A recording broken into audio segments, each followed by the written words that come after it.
자, 오늘은 소선지서가 끝나요. 그래서 끝이 나서 그럼 구약이 끝이 나거든요. 그러면은 이제 신약을 해야 되는데, 구약이 3개월 동안 하는 게 4개월이잖아요. 3개월 동안 구약을 하고 한 달 좀 안 되게 이제 신약을 해요. 그러니까 3개월 동안 여태까지 되기 전부 구약이거든요. 이 구약을 전체를 한번 이렇게 정리할 수 있으면 좋은데, 성경이 말하고 있는 내용이 본질적인 이야기가 무엇인지를 잘 판단해야 되는데요. 그 본질적인 거를 놓쳐버리게 되면은 이렇게 수단적인 거, 그러니까 어떤 목적을 가지고 있어야 되는데 그 목적을 전달하기 위한 수단이 있어요. 그 수단에 사람들이 말려들어. 수단껏 사람들을 홀려요. 왜냐하면 이 과정을 통해 가지고 야, 저걸 하면 어떤 도움이 되겠지라고 생각하기 때문에 과정들을 여러 개 만들어요. 그런데 그 과정이 목적하는 거는 다 똑같아야 되거든요. 약간 성경을 기준으로 했을 때. 그러면 성경이 말하려고 하는 본질은 여전히 그리스도를 말하는 거고, 그게 시간이 이렇게 길어지면은 그리스도에 대해서 말하려고 하는 내용이 무엇이냐 할 때 구원이라고 해요. 그럴 때 구원이 이렇게 길어지면은 구원 역사라고 해야 돼요. 구원의 스토리가 어떻게 전개되느냐 이거예요. 이거를 신학적으로 한 말로 이렇게 딱 줄여가지고 뭐라 그러냐면 구속사라 그래요. 그래서 구원 역사, 구속사가 이렇게 시대의 흐름 속에서 이렇게 전개가 되어 왔어요. 전개가 되어 온 걸 사람들은 구속사가 역사니까 어떻게 했냐면 이걸 역사적으로 편집을 했던 거예요.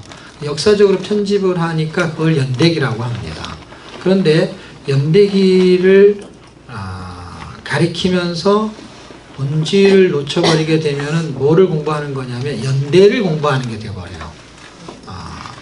그러니까 연대를 공부하더라도 본질을 설명해야 된다는 거죠. 그럼 본질을 놓치게 되면 그냥 수단에 의한 목적은 나오지 않고 그냥 수단이 목적이 돼서 연대에 대한 학습이 잘 된 거예요.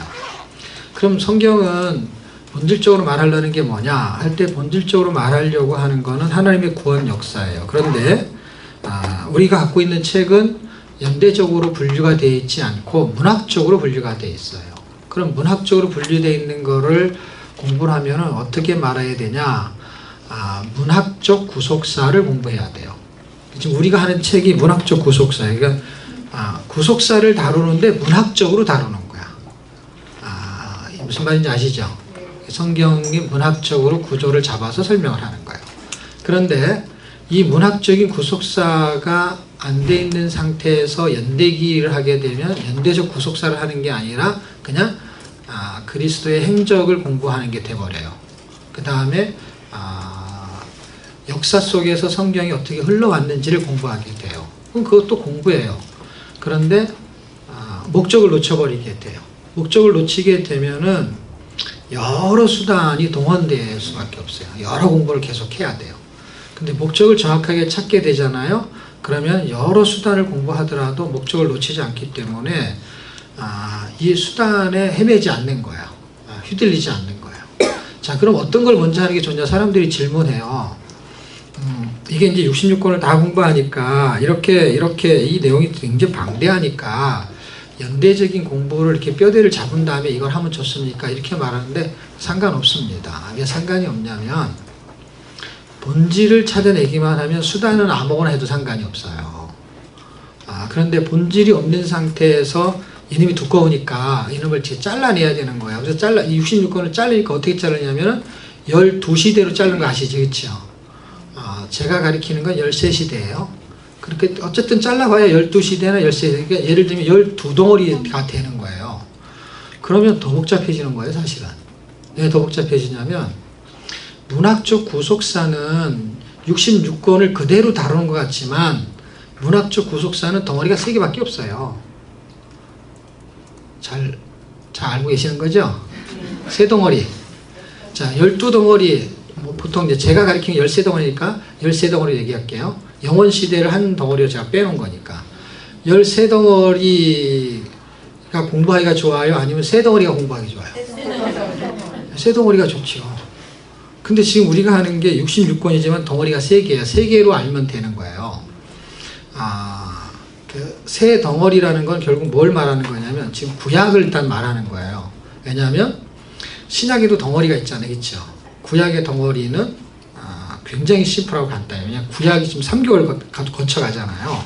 3개월 동안에 하는 얘기가 세 덩어리를 말하는 거예요. 그런데 덩어리가 많으면 주제가 각각 달라지죠. 창조시대는 창조에 대한 이야기, 족장은 족장에 대한 이야기. 이렇게 시대마다의 테마가 다 달라요. 근데 덩어리는 시대의 개념이 아니라 문학적인 덩어리가 되는 거예요. 그 세 덩어리에서 지금 선지서는 한 덩어리 전체가. 그러니까 한 덩어리를 끝을 내는 건데, 그러면 두 덩어리 지난번에 공부한 거잖아요. 그렇죠?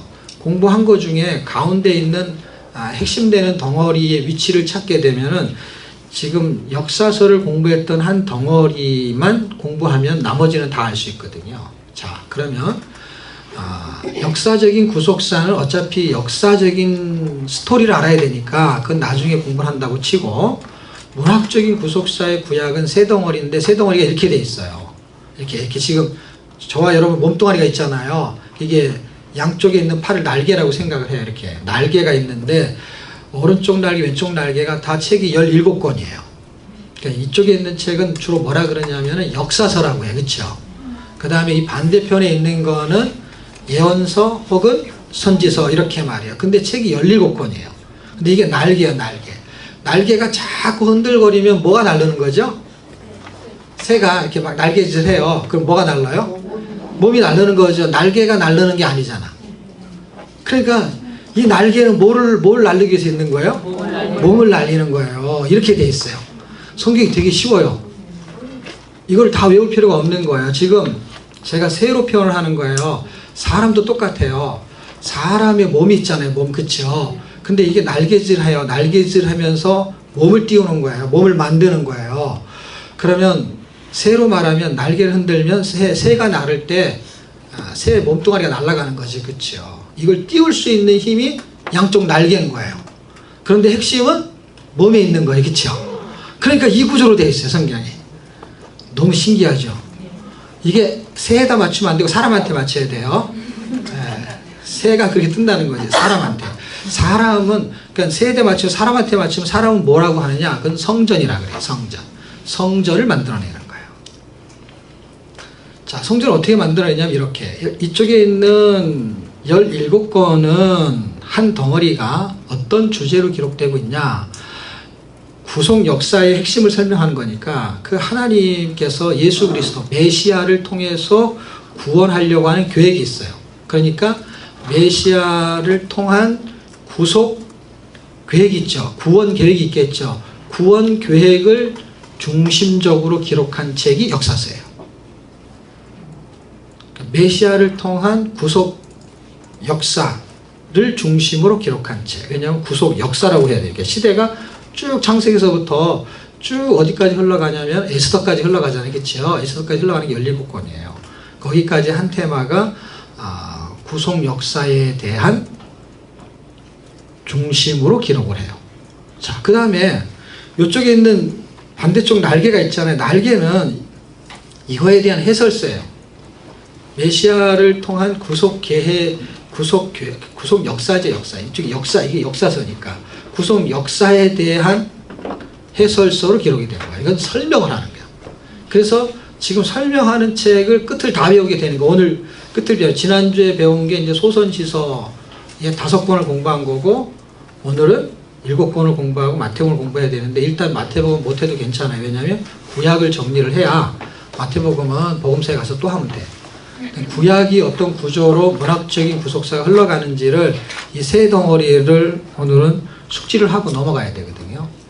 그러면은 자, 이게 날개짓을 하는 거, 새를 날리는 거, 결국 성전을 만들어내는 거에 대한 핵심 키는 이쪽에 있어요. 이쪽에.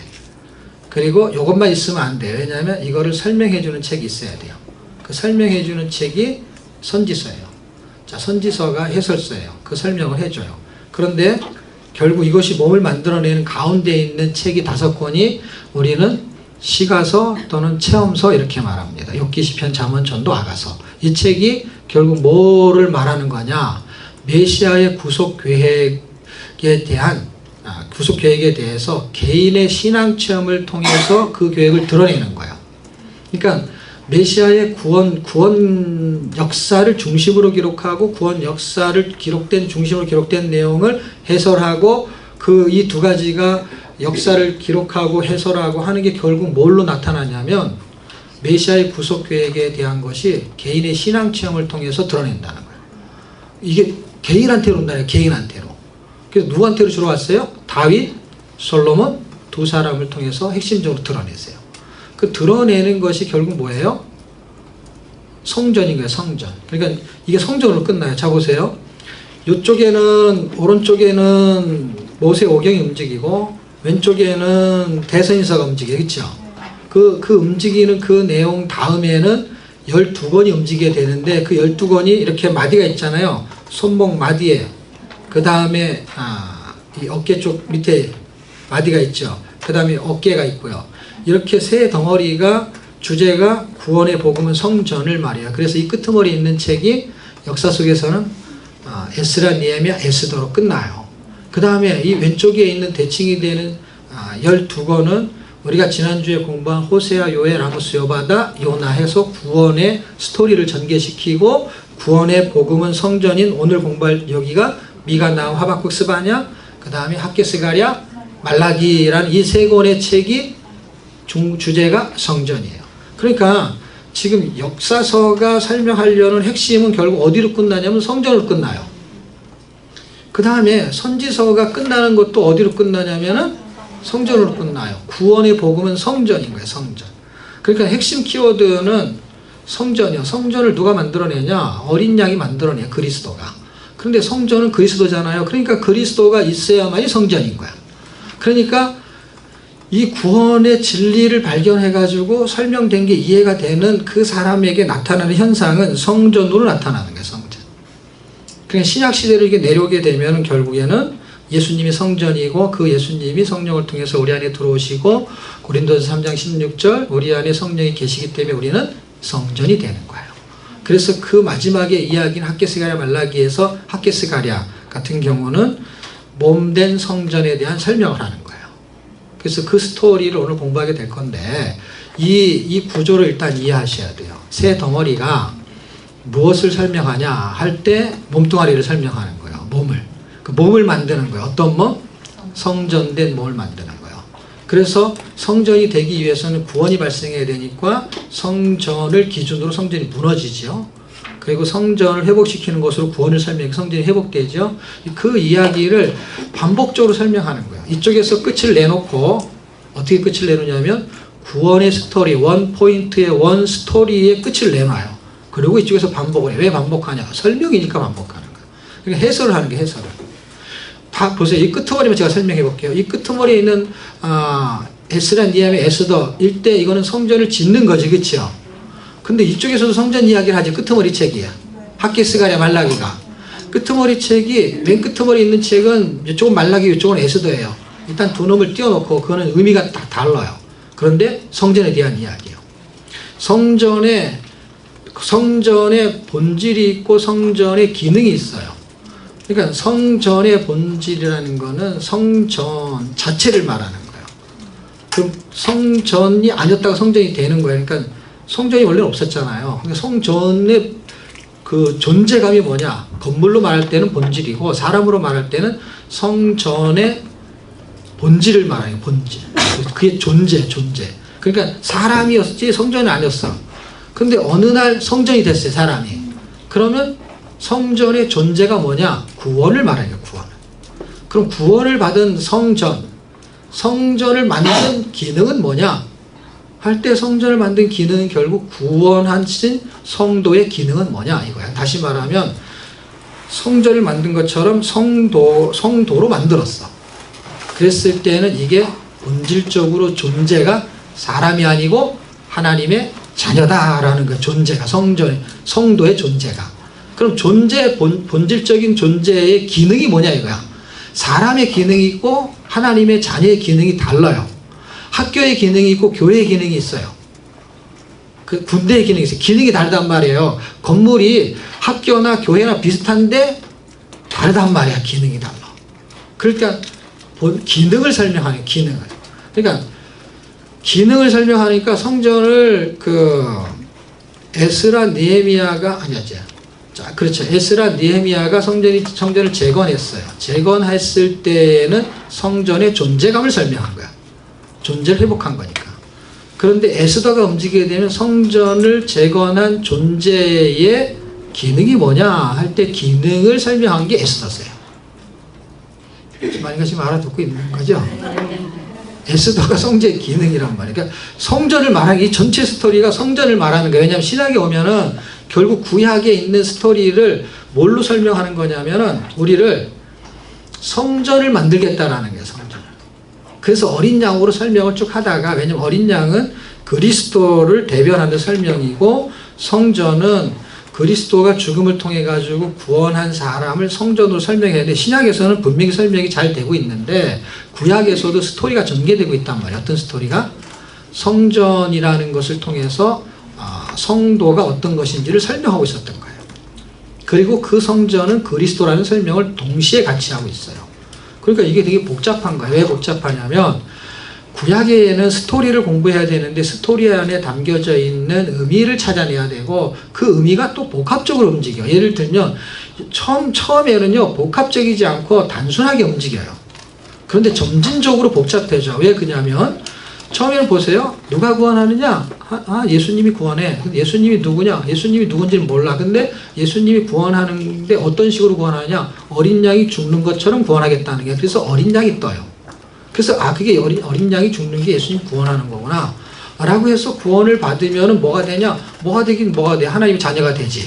하나님의 자녀를 설명해야 되는데 설명할 방법이 없어요. 왜냐하면 그 놈이고 다 똑같은 놈이야. 사람이야. 사람인데 예수를 믿으면 뭐가 바뀌어야 되는데 예수를 믿으면 여자가 남자가 되고 남자가 여자가 되고 이렇게 바뀌어야 되는데 그런 게 아니고 하나님의 자녀가 되는 어떤 형상, 바뀌는 게 뭐가 있었는데 바뀌는 게 없이 그냥 하나님의 자녀는 존재감이 달라지는 게 어떤 존재감이냐면 안에서부터 달라지는 게 어떻게 해요? 존재가 하나님의 자녀는 성령이 함께 있다라는 거야. 임마누엘이라는 거야. 그래서 임마누엘을 설명해야 되는데 설명할 수가 없는 거야. 어떻게 설명이 안 되는 거야? 사람을 이렇게 앉혀놓고. 그러니까 성전으로 설명을 했던 거야. 그러니까 성전이 하나님이 계시기 때문에 성전인 것이죠. 하나님이 없으면 성전이 아니에요. 자, 성전은 하나님이 있는 거야. 그래서 고린도서 3장 16절을 성전으로 설명했어요. 자, 그 성전이 있으면 하나님의 자녀인 거야. 그런데 하나님의 자녀인 성전을 뭘로 설명하냐면 보세요. 우리가 그냥 사람이면 사람이고 하나님의 자녀면 하나님의 자녀고 이렇게 해야 되는데 겉에서 보면은 하나만 보인단 말이에요. 사람도 그냥 사람이고 그냥 하나님의 자녀도 하나밖에 없어요. 영적인 게 뭔가 안에 들어와 있는 게 다른 게 있다면 뭐냐면 저 사람은 그냥 사람인 거고 누군가 예수를 믿은 그 사람은 하나님의 자녀라는 거야. 그럼 하나님의 자녀가 다른 게 뭐냐면 하나님이 그 안에 있다는 거야. 하나님이 그 안에 있는 걸 꺼내서 이렇게 돈 꺼내서 보여주면 좋은데 보여줄 수가 없는 거야. 설명이 안 되니까 성전을 가지고 설명했던 거야. 성전은 하나님이 계신 거라는 거야. 그러니까 하나님이 계신 건데 그 하나님이 계신 거의 성전의 핵심은 그리스도라는 거야. 그러니까 그리스도가 계시고 있는 거야. 그리스도가 내주하고 있는 거야. 그런데 예수를 믿으면 성전이 된다는 거야. 성전. 근데 그 성전은 예수님인 거야. 예수님과 성전을 하나로 지금 만들고 있는 거고 예수 믿는 사람도 성전을 하나로 만들고 있는 거야. 그러니까 이게 복합적인 거야. 그러니까 헷갈리는 거야. 그냥 예수님은 예수님이고 사람이면 사람이, 예수 믿으면 성전이 되면 성전 이렇게 말하면 좋은데 이 어린 양보다는 설명이 굉장히 복잡하기 시작해졌어요. 그래서 그냥 이렇게 단가 공부하듯이 그냥 딱딱 하나씩 끊으면 다 이해가 되지만 이름을 같이 설명하면 되게 헷갈리는 거야. 근데 그 이야기를 성경은 스토리 속에서 같이 설명하고 싶은 거예요. 그러니까 이거는 머리가 좋아야 되는 게 아니고 이거는 영적인 의미를 이해할 수 있어야 되는 거야. 다시 말하면 우리가 예수 믿으면 구원받는다. 그 다음에 예수 믿으면 성령이 우리 안에 있는다. 라는 걸 느끼는 사람만이 이해할 수 있는 거예요. 그걸 느끼는 것만 깨달을 수 있는 거죠. 자, 그 스토리가 두 개가 이렇게 흘러가고 있는 거에서 성경은 계속 나를 만들어내는 거예요. 이 내용이 대선지서든 역사서든 정체로 흘러와가지고 구원의 복음은 성전을 만드는 거고 성전의 기능은 에스더처럼 살아야 된다라는 얘기로 끝을 내겠다는 게 이쪽은.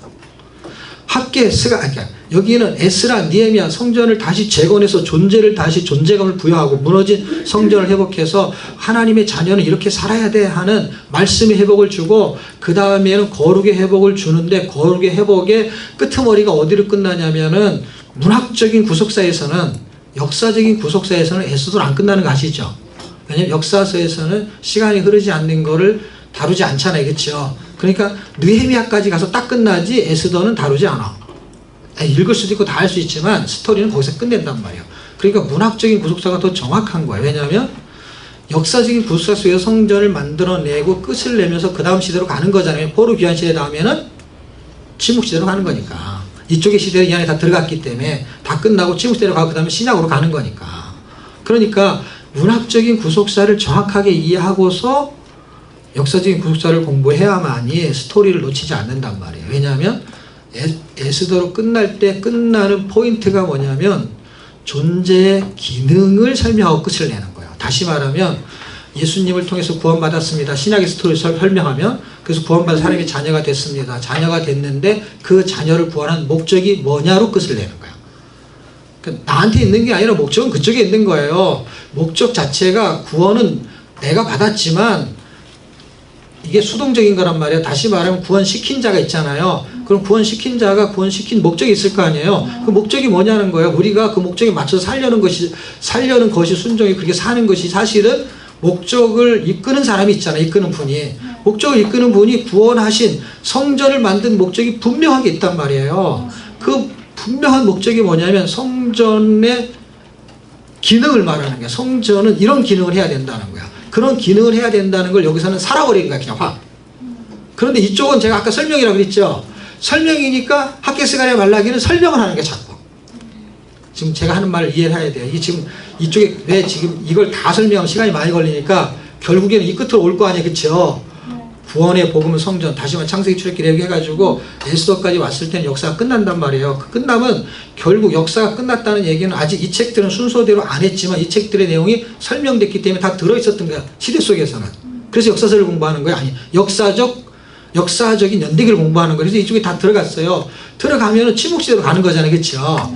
침묵시대로 가고 그 다음에는 복음시대가 되는 거잖아요. 그러니까 역사는 구약은 이미 끝난단 말이에요. 뭘로? 에스더로 끝나잖아요. 끝날 때 성경이 말하고 싶은 건 뭐냐면 성전을 통해서 하나님의 자녀를 통해서 이렇게 말하면 더 정확해지. 신약적으로 하나님의 자녀로 만든 목적은 결국 이방 나라에서 그 우상이 드글드글하는 곳에서 하나님이 당신의 거룩을 드러내기를 원하는데 그게 성전의 기능이라는 거예요. 성전은 그렇게 살아야 된다는 게 거룩한 게 성전이니까 하나님이 거하시는 곳이 성전이니까 그러니까 몸된 성전이 그렇게 살아야 되는 게 결국 뭐냐? 그것이 산제사라는 거예요. 신약에 오면 산제사가 뭐냐? 에스더가 스토리라는 거예요. 스토리. 에스더의 스토리를 산제사로 사세요. 그러면 신약에서 말하는 거 보면 뭐야? 원수를 사랑해 이거야 그냥. 그러니까 그게 정답을 말하는 건데 원수를 사랑하는 건 어떻게 하는 거고 그 다음에 산제사는 어떤 거예요? 산제물은 어떤 거예요? 그거 하나를 공부하려면 힘든데 여기서 스토리를 알면은 이게 지금 창세기에서 쭉 에스더까지 오는 스토리를 알게 되면 에스더처럼 사는 거예요. 에스더처럼. 뭐가? 예수 믿고 복음이 있는 사람이 로마서 1장에서 11장까지 복음을 받아들여서 예수를 믿었어요. 그 사람이 이제는 복음으로 살아야 되잖아요. 사는 게 12장에 헌금하고 교회 생활하고 예통하고 애통하고 그런 게 아니고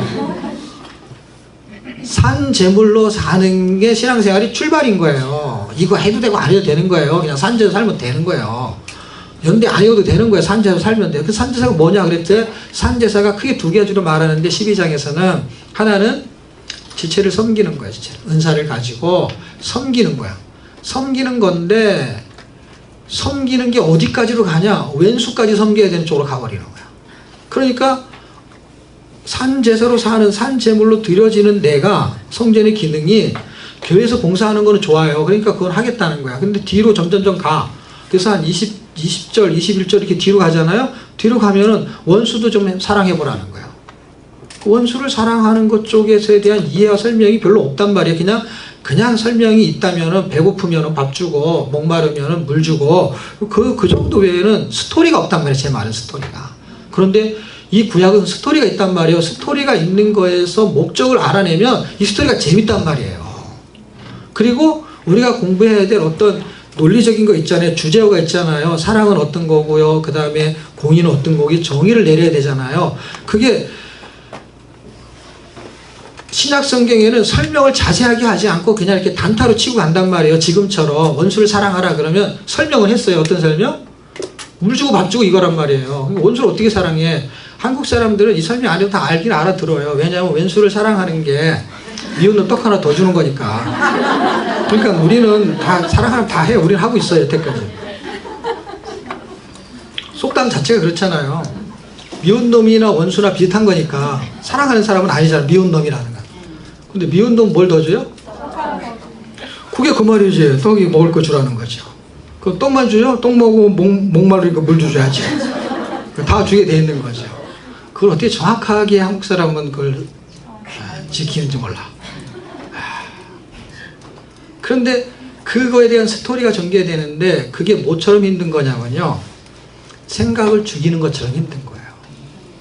내 생각이 움직일 때는요. 그렇게 할 수 있는 능력이, 그렇게 할 수 있는 능력이 없는 게 아니라, 다시 말하면 물도 있고 떡도 있어요. 없는 게 있어. 그걸 능력이라고 합시다. 그걸 줄 수 있는 능력이 없어서가 아니라 그렇게 할 수 있는 생각이 정리가 안 돼서 못 주는 거잖아요. 제 말이 맞아요? 그러니까 물이 없어서는 못 줄 수 있지만 물은 있는데 못 주는 거는 안 주는 거잖아요. 못 주는 게 아니라. 그 안 주는 거는 왜 안 주냐면은 그걸 줘야 되는 당위성을 찾지 못한 거잖아요. 그런데 지금 그것을 찾는 게 뭐냐면 죽음은 죽으리라는 것으로 설명을 했던 거야.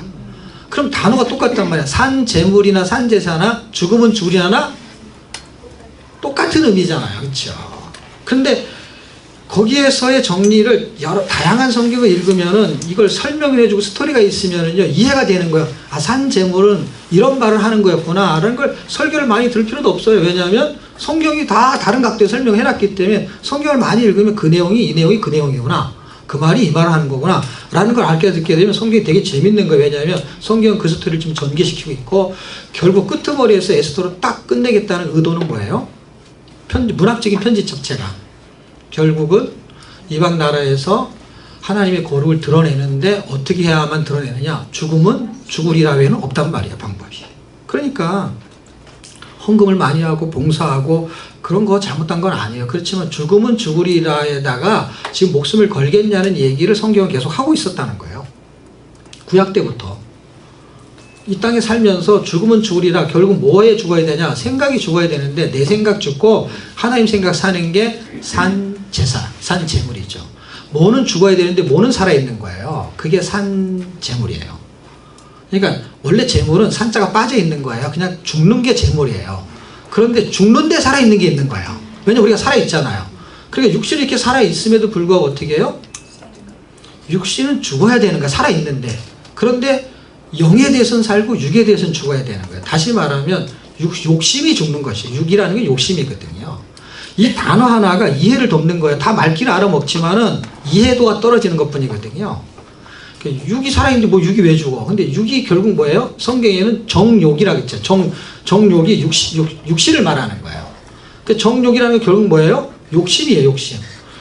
살아있지만 욕심을 죽이면은 육이 죽는 거야, 결국에는. 결국 이거는 죽이는 싸움이거든요. 그 다음에 살리는 싸움이에요. 하나는 죽고 하나는 살아야 되니까. 하나님의 말씀을 보고 하나님의 말씀은 살아있고 내 생각은 죽는 거죠. 다시 말하면 내 생각보다 하나님의 생각을 내 생각으로 바꾸는 작업을 하는 거예요. 죄에 대해서는 죽고 의에 대해서는 사는 거예요. 그러니까 의에 대해서는 살아야만이 죄가 죽는 거거든요. 왜냐하면 항상 시소처럼 하나에다가 이게 50대 50이면 딱 평행선을 긋는데 하나에다만 이렇게 한 표 차이만 되면은 51대 49가 되는 거예요. 그러면 시소는 어떻게 되냐면 이렇게 되는 게 아니라 그냥 확 기울어져요. 확 기울어지는 게 99대 1이 아니고 51대 49만 돼도 기울어져요. 그러니까 생각이 내가 조금만 앞서면은요, 그냥 내 생각으로 가는 거예요. 하나님에 대한 생각을 갖고 있어요. 갖고 있는데 한 키만 여기다 내 생각만 더 두면은요, 하나님의 생각은 완전히 그냥 이 차이예요. 그냥 우리가 내 생각대로 늘 살았던 건 아니에요. 왜냐하면 내 생각도 있지만 하나님에 대한 은혜가 있고 사랑이 있기 때문에 그거에 대한 지식도 있고 그 말씀대로 살고 싶은 생각도 많아요. 많은데 늘 평행선을 걷고 있다가 내가 그렇게 해야 되냐 말아야 되냐 하다가 그냥 한순간에 그냥 여기다가 그냥 쌀 한 톨만 올려놔도 그냥 확 기울어지는 거예요. 그래서 완전히 무너지는 거예요. 이게 다 없어져 버리는 거예요. 지금 그 키가 움직이면서 이쪽에서는 학개스가랴가 움직일 때 학개스가랴는 성전을 건축하라는 설명을 하는 거잖아요. 이렇게 왜 너희 집은 잘 지면서 내 집은 안 짓냐 이런 게 설명하죠. 여기는 짓는 거고 여기는 지라는 설명을 자꾸 하는 거잖아요. 어떻게 해야 되고 감동을 주고 이런 얘기를 하잖아요. 그렇죠? 그러니까 이쪽은 설명서였던 거야 다. 설명서면서도 에스더가 그렇게 살았던 것처럼 말라기에서 보여주려고 하는 건 뭐냐면 그렇게 살지 못했던 사례를 보여주고 있는 거예요. 에스더는 그렇게 산 사례를 보여주는 거고요. 말라기는 그렇게 못 살았어요. 그래서 못 살았는 걸 어떻게 하냐 이걸 다시 살게 하기 위한 그리스도가 움직이는 거죠. 예. 그럼 말라기는 왜 못 살았어요? 학개스가랴 할 때는 학개스가랴가 같은 BC 520년 경이에요. 그러니까 에스라 느헤미야하고 같은 시대인 거예요. 예를 들면. 왜냐하면 이때 성전을 지으라고 하는 거고 이들은 성전을 짓게 되는 거고 그렇죠. 그러니까 여기가 시대가 같아요. 신기하게도. 같으니까 어떻게 해요? 끝으로 끝나는 이쪽을 설명하면서 끝나는 거예요. 이 다른 책들은 그 중간에서 이제 설명했던 내용들이 들어가겠죠. 자, 그럴 때 학개스가랴가 성전 건축에 대한 설명을 해주고 결국은 에스라 느헤미야 성전이 건축이 됐고 건축된 그 당시에 그 사람들은 성전의 개념을 가지고 이방 나라에 이렇게 살아왔어요. 그런데 본토에 있었던 사람이 지금 말라기 시대 때나 이때 시대 때는 아직 뭐 크게 차이 나면 100년 차이는 납니다. 왜냐하면 500년대 성전이 완성이 됐으니까 그렇죠. 재건이 516년. 그러니까 510년 다음에 뭐 416년, 430년 이렇게 되면 한 100년 지나겠죠. 그러니까 그렇게 살았던 그들의 존재감이 계속적으로 살아야 되는데 이걸 놓쳐버린 거예요. 뭐가? 성전의 기능을 놓쳤던 거야. 놓쳤던 사례를 어디서 설명하냐? 말라기에서 설명하는 거예요. 그 말라기에서 설명해서 이걸 다시 회복시키기 위해서 하나님께서는 누구를 보내냐면 사자 2명을 보내는데 한 명의 사자, 언약의 사자는 예수님을 말하는 거고 한 명의 사자는 선지자를 보내는 건데 그 선지자는 이름이 거론이 되죠. 엘리야라고. 엘리야를 보내겠다는 거예요. 그러니까 엘리야가 선지자잖아요. 선지자가 어떻게 사역하기를 원했던 왕정시대의 하나님의 해설서잖아요. 그 해설에 놓은 설명이 결국 뭐냐면 하나님의 마음에 합한 사람으로 바꾸는 작업이거든요. 그래서 아버지의 마음을 아들의 마음을 돌이키게 하겠다라는 거예요. 그러니까 하나님은 마음을 돌이키는 거예요. 어떻게 해요? 우리가 에스더처럼 그렇게 죽음을 지나서 살아야 되는데 이렇게 살면서 타협하기 시작하는 게 세상에서 타협하기 시작하니까 성경도 읽고 공부도 하고 다 하지만은 세상하고 이렇게 밀접한 관계를 맺고 사는 거예요. 그러니까 교회는 가지만 신앙생활을 해요. 이 사람들도 하는데 예배 드리는 게 귀찮은 거예요. 그러니까 옛날 성경에 뭐라고 써있냐면 그 예배 드리는 거를 범패스럽게 생각했다라는데 우리말로 다시 번역하면은 그거는 귀찮게 생각했다는 거예요. 그럼 그때만 그랬냐? 지금도 그렇죠. 지금 새벽기도 하는 거 귀찮죠, 그렇죠? 제일 귀찮아하는 사람이 이제 설교하는 사람이고 듣는 사람은 그 다음날 나와도 되는 거지만 그 사람은 다음날 나오면 안 되지. 뭐 교인도 다음날 나오니까 나도 하루 쉬고 다음날 나와요. 이제 어저께 너무 힘들었어. 그래서 그럴 수 없잖아. 이게 매일 나와야 되잖아. 그런 사람이 되게 더 힘든 거죠, 그렇죠? 힘들 때는 한번 쉬어도 되는데 힘들 때도 해야 되는 거죠. 그 예배라는 게 힘들 때 빠지고 이런 게 아니라 이렇게 정해준 기축이 있잖아요. 그걸 해야 되니까 금요일 날은 금요철 해야 되죠. 수예배 드려야죠. 주일날 오전 예배 드리면 저녁 예배 드려야죠. 저녁 예배 드리는 게 싫으니까 오후 예배로 바꿔요. 오후 예배 바꿨다가 그 다음에 예배 드리니까 성경공부 바꿔요. 그러다가 그거 성경공부 수요일날 하시니까 수요일날로 바꿔요. 이게 점점 이제 오후 예배라는 게 없죠. 그냥 2부 예배지. 예배를 2번 드리는 게 아니라 똑같은 거를 2번 드리는 거야. 그러니까 오전 예배, 저녁 예배가 아니고 예배를 자주 드렸던 거야지 그때는. 그러니까 이거는 예배를 자주 1부, 2부, 3부로 예배를 자주 드리는 게 아니라 그냥 그 시간에 와서 드리겠다는 거니까 그건 예배가 한 번밖에 없는 거예요, 여러분. 예배를 10번 드려도 그냥 한 번인 거예요. 왜냐하면 내가 한 번만 해도 되는 거니까. 그러니까 한 번인 거고 옛날에는 2번이었던 거죠. 어떻게 해요? 오전 예배하고 저녁 예배 2번이고 지금은 그냥 한 번을 많이 하는 거니까 그냥 한 번인 거예요. 그거는. 2번 하진 않잖아요. 그렇죠? 그냥 한 번인 거죠. 그 벌써 예배가 줄었죠. 수요일날 예배 안 드리는 게 많아졌죠. 그 다음에 금요 철야 안 하는 게 되게 많죠. 그냥 금요 기도회죠. 그러니까 철야 그 다음날까지 안 한단 말이에요. 그냥 오늘 저녁에 예배 잠깐 기도가 끝나는 거예요. 점진적으로 예배 드리는 거를 귀찮게 생각했는지 안 했는지는 모르지만 어쨌든 예배 수는 점점점 줄고 있다라는 게 추세라 이 말이에요. 다른 의도가 어떻게 있는지는 잘 모르겠어요. 어쨌든 그럼 예배가 뭐냐 이거예요. 성전을 건축했어요. 그래서 여기는 성전된 존재로 살아버렸어요, 한번. 그리고 이렇게 해서 하는 거에 대한 모델 케이스를 에스더가 보여줬어요. 그리고 시간이 지나면서부터 점진적으로 사람들이 성전된 모델 케이스로 살지 않는다는 모델 케이스를 어디서 보여주냐면은 해설서에서 보여주는데 말라기가 보여주는 거예요. 그랬을 때 성전을 만든 목적이 뭐냐라는 걸 이해해야 되는 거거든요. 그럼 다른 말로 말하면 내가 성전된 목적이 뭐냐 이거거든요. 그러니까 하나님의 자녀가 된 목적이 뭐냐 이거예요. 성경을 공부하는 목적은 뭐고 교회를 가는 목적은 뭐고 이걸 찾아내야 되는데 그걸 말라기에서 결론적으로 말하고 끝을 내겠다는 거예요. 그러면은 성전을 건축한 목적은 뭐죠? 학교를 건축한 목적은 뭐죠? 그러니까 학교를 세운 목적은 뭐죠? 학교를 세운 목적은 본질이야. 그러니까 부수적인 거는 밥도 먹고 뭐 또 여러 가지 하는 건 많아요, 거기도. 그렇지만 본질은 교육이죠, 교육.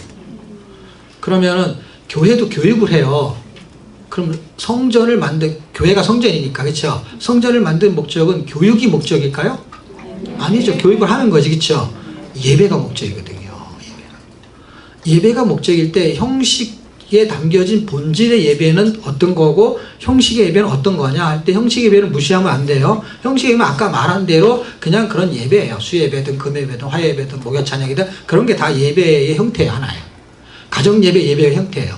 그게 뭐냐? 그게 건물을 지어놓고 그 건물에서 드리는 예배였어요. 그런데 그 예배가 본질이 뭐냐는 거예요. 본질을 찾기 위해서 본질을 찾으면 그 성전을 날려버리거든요, 이제. 자, 보세요. 지금 성전이 있어요, 없어요? 없죠. 지금 성경의 스토리를 말하는 게, 교회는 많죠. 그렇지만 성전을 말하는 그 성전이 지금 이스라엘 성전이 있어요, 없어요? 없죠. 왜 없앴을까요? 성전에서 예배를 드려야 되는데. 뭐 기독교로 바뀌어가지고 이런 말이 아니에요. 왜냐하면 성전, 그게 기독교거든요, 지금. 성경이 말하는 건 기독교예요. 천주교 뭐 이런 개념이 아니고 유대교 이런 게 아니에요. 이거는 그냥 그 이게 천주교니까 기독교라는 단어를 쓴 거예요. 프로테스탄트를 써야 되니까 그런 건데, 이거는 본질적으로 하나님의 하나님을 섬기는 예가 움직이는 거고 그 터전이 만들어지는 거예요. 그래서 그 터라 그래요. 터. 고린도 전서에서는 그 예배 드리는 터, 그리고 거기다 건물을 지으니까 성전이 된 거예요. 근데 이놈을 날려버렸단 말이에요. 그리고 그걸 처음에는 없었는데 짓죠, 날려버리죠, 또 다시 짓죠, 그렇죠. 그런데 이제는 완전히 날려버렸어요. 그런데 성전이 하는 기능이 결국 예배인데 예배를 드리는 게 날려버렸어. 예전에 성전에서 뭘 했냐면 동물 제사를 드리는데 성전을 날려버려서 이제는 동물 제사를 지낼 수가 없어요. 그런데 다 날려버렸는데도 여전히 성전에 예배를 드려야 되는데 어떻게 예배를 드리는 것을 성경이 원하는 것이냐. 자, 보세요. 다시 로마서 12장 1절로 돌아가요. 로마서 11장 이쪽에 했던 얘기 이쪽에서 다시 로마서로 가는 거예요. 로마서로 갔을 때 로마서에서 말하는 산 제사를 설명했던 것에서 여기는 예배로 지금 설명하려면 똑같은 단어인데 예배로 설명하는데, 왜냐하면 두 개를 같이 혼성하고 쓰거든요. 너희 몸을 거룩한 산 제물로 드리는 것이, 이렇게 드렸는데 그 드리는 것이 마땅히 해야 될 영적인 예배니라 하니까, 마땅히 해야 될 영적인 예배는 결국 교회 안에서 형식적인 예배 이상을 말하고 있었던 거죠. 그 이상이 결국 뭐예요? 영적인 삶을 말하는 건데, 산 제사의 산 제물의 삶이 예배라는 거였던 거예요. 결국에는 그 예배 형태가 나와주지 않으니까 지금 예배 드리는 형식은 귀찮은 거예요. 왜냐하면 그것도 안 되는데 이걸 할 필요가 없는 거예요. 이걸 많이 할 필요가 없는 거예요. 그러니까 지금 예배가 죽기 시작한 것이죠. 예배의 본질이 무너지기 시작했죠. 예배의 본질은 하나님을 만나는 거죠. 그 하나님을 만나면서 일어나는 스파크를 통해 가지고 복음이 전달이 되고 그 복음의 능력이 입혀져서 세상을 이기는 믿음으로 살아내야 되는데, 공부는 많이 했는데 세상을 이긴 능력이 점점점 없는 이상한 현상이 나타나고 있다라는 거예요. 그러니까 본질을 놓친 거예요. 결국에는 예배터를 날려버리면서 하나님 하고 싶은 거는 예배자로 살기를 원하는 것이죠. 그 예배자로 살기를 원하는 것이 전에는 교회 안에서 예배를 드렸는데 이제는 내가 교회 성전이 돼버렸어요. 그러니까 성전이 돼버려서 형식은 버리면 안 돼요. 근데 형식이 돼버렸기 때문에 내가 교회가 돼버렸어.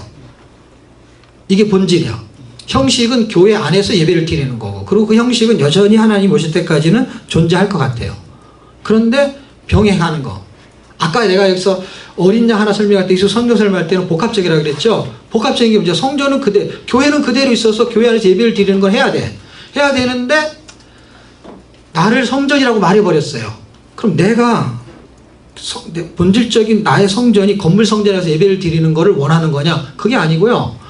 건물 성전에서 예배 드리는 그 형식을 통해서 본질적인 성전이 예배를 드리는 거를 설명하고 싶은 거야.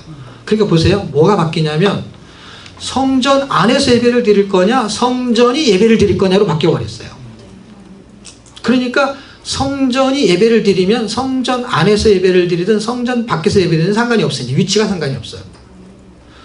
보세요. 성전 안에서 예배를 드리는데 성전으로서 예배를 안 드려. 무슨 말인지 못 알아듣는 것 같아서. 성전 안에서 예배를 드리는데 성전이 예배를 안 드린다는 얘기는 마땅한 예배를 안 한다는 말이지.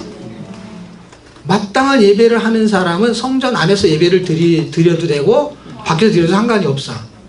그러니까 예수님이 이 땅에 오셨을 때에 요한복음 3장에 니고데모는 지금 이런 얘기하는 걸 말귀를 못 알아먹어. 그런데 수가성예에는 말귀를 알아먹는데 어떻게 알아먹냐면 예배를 어디서 드려야 되냐고 물어봐요. 그렇죠? 그랬을 때 당신네들은 예루살렘 그 성전에서 드려야 된다고 하는데 우리는 그 사마리아 쪽에 그 그림신산에 성전 하나 만들어 놓은 게 있으니까 거기서 드리는 게 맞습니까? 아니면 예루살렘 가서 드리는 게 맞습니까? 이 얘기를 하는 게 결국 뭐냐면 아까 제가 말한 대로 건물에서 예배를 드리는 거냐 이 얘기를 하는 거예요. 그러니까 어디에서 예배를 드려야 되냐 이 말을 하는 거예요. 그런데 예수님은 어디에서 예배를 드리는 얘기를 안 하고 이제는 신령과 진정으로 예배를 드려야 된다 안 하니까 장소의 개념을 설명하지 않았어요. 구약은 장소의 개념을 설명했어요. 왜냐하면 예루살렘 터에서 예배를 드려야 됐으니까. 신명기도 그렇게 말하니까. 그래서 이제는 예배할 때가 오는데 이거는 달라진다는 거예요. 이제는 예배를 하는데 어떻게 하느냐, 성전에서도 예배하고 어디서도 예배할 수 있어요. 누가? 성전이 예배를 하냐 이거예요. 성전이. 그러면 성전 안에서 예배 드리는 거는 어쨌든 본심을 담았다 하더라도 형식이라고 말할 수 있어요. 그 형식의 본질을 정말 본질을 갖고 그렇게 예배를 드리는 사람은 어디서 그게 형식적으로 드린 예배가 진짜 하나님께 드린 예배라는 걸 어디서 증명하냐, 그 자리에서 막 아멘한 걸로 증명되는 게 아니고 성전이 드리는 예배로서 확정이 된다는 거야. 그냥 성전이 예배의 삶을 사는 게 교회에서 예배를 잘 드리는 거하고 동일성을 인정받는 거라는 거예요. 그런데 성전 안에서는 예배를 잘 드리는데 성전 밖에서는 예배를 잘 안 드려요. 성전 밖이라는 거는 예배당 밖에서라는 말이 아니고 성전 밖이라는 건 성전이 돌아다니면서 생활 속에 드리는 예배가 자기 마음대로 살 거 살고 마음대로 행동하고서는 교회 안에서만 그냥 거룩한 척 한다 이 말이에요. 그거를 지금 성경이 말하고 싶고 이 두 가지를 통해서 이 끄트머리 두 가지, 하나는 에스더, 하나는 말라기를 통해서 여기서는 그 본질적인 존재의 삶이 이런 거라는 걸 보여줘 버렸어요. 그런데 여기는 그럼 편안한 거예요. 왜 편안? 여기 보세요. 여기는 지금 전쟁을 방불하는 거예요. 왜냐하면 예수 믿으면 죽어 이런 거예요. 영적인 전쟁이 방불하는 거예요. 그런데 여기서 이겨내는 거, 살아내는 거예요. 뭘로? 총칼로? 아니잖아요. 우선 믿음으로 이겨낸 거예요. 신앙생활을 말하는 거잖아요. 지금 똑같이 그런 상황이게 되면은 에스더 같은 상황이 발생하는 건데 지금 그런 상황이 아닌 거가 말라기예요. 그래서 지금 어떤 시대냐? 에스더 시대가 아니고 같은 성전인데 말라기 시대야. 지금 우리가 사는 시대가. 그래가지고 다 영혼이 말라버렸어. 말라 죽게 생겼어 지금.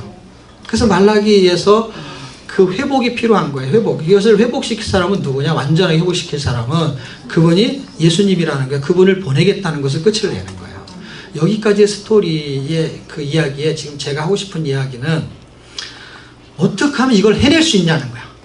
지금 이게 이론이거든. 이론도 좀 더 잘 정리된 이론이에요. 다시 말하면 성전이 굉장히 중요해요. 구약 신약은 통틀어서 성전을 모르면 이해가 안 되는 거예요.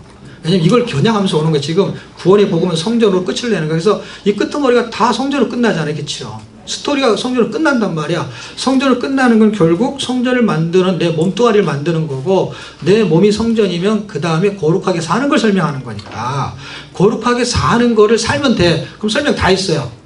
근데 여태까지 못 살았잖아요. 그럼 앞으로도 못 살 확률이 되게 높아요. 그러니까 이 높은 거를 저는 자꾸 낮춰야 되니까 어떻게 해요? 어떻게 하면 살 수 있느냐를 말하고 싶은 게 제가 강의의 요점이지, 이님의 내용이 1장 무슨 뜻, 이건 무슨 책, 이런 거 저는 별로 안 중요하단 말이에요. 왜냐하면 책에 다 써놨으니까. 책을 읽으시면 된다는 거예요. 그런데 어떻게 하면 읽어가지고 맞아, 성전이 거룩한 삶을 살아야지, 알았다고 치자고요. 알면 뭐예요? 에너지가 없는데. 살 수 있는 힘이 없으니까. 여태까지 몰라서 못 산 것보다 아는데 안 사라진 게 더 많았잖아요. 그러면 아는데 안 사라진 게 고통이 큰 거거든요. 모르는 거 못 산 거는 고통이 없어요. 왜냐하면 몰랐기 때문에 하나도 그 죄의식도 못 느끼고요, 불편함도 못 느끼고요, 갈등도 못 느껴요. 왜냐하면 갈등을 느낄 필요가 없는 거죠. 모르는데 어떻게 느껴. 근데 이 공부를 많이 할수록 갈등을 많이 느끼는 거예요. 그 여러분처럼 공부를 많이 할수록 갈등을 느끼는 거고 영혼이 자꾸 말라가는 거예요. 그래, 이걸 지금 솔직히 그래서 물을 주는 거잖아요. 오늘도 물이라도 좀 먹어라. 그래서 오늘 제가 미가서를 통해 가지고 방법을 하나 설명하고 싶은데요. 그 키를 하나 말하면 그거는 사랑이에요. 사랑. 그거를 찾아내는 방법밖에 없습니다. 일단 미가서를 한번 보십시오. 328쪽이죠. 328쪽의 흐름을 설명할게요. 그 다음에 주제는 제가 사랑이라는 단어로 먼저 설명을 해볼게요. 자, 보세요. 여러분, 원수를 사랑하는 게 쉬워요? 아니면은 엄마를 사랑하는 게 쉬워요? 되게 금방 대답을 하시네요. 그러면은 그냥 그 원수는 아니고 그냥 가족, 친척 말고 그냥 남을 사랑하는 게 쉬워요? 엄마를 사랑하는 게 쉬워요? 남을 사랑하는 변수가 엄마가 그러니까 왼수라는 거죠. 그러면 엄마보다 누가 더 쉬워요? 남을 사랑하는 게 쉽죠. 그 원수를 사랑하기 힘들다 그 뜻이죠. 근데 왼수가 아닐 경우에 엄마, 그리고 원수가 아닌 남. 아까는 원수를 대입시킨 거고, 원수는 아니면서 엄마가 있고 남이 있어. 남도 원수는 아니고 엄마도 원수는 아니야. 그럼 누굴 더 사랑하기가 쉬워요? 제가 사랑하라는 얘기가 아니라 사랑하기 쉽냐고 얘기했어요. 그러니까 사랑 안 해도 돼요.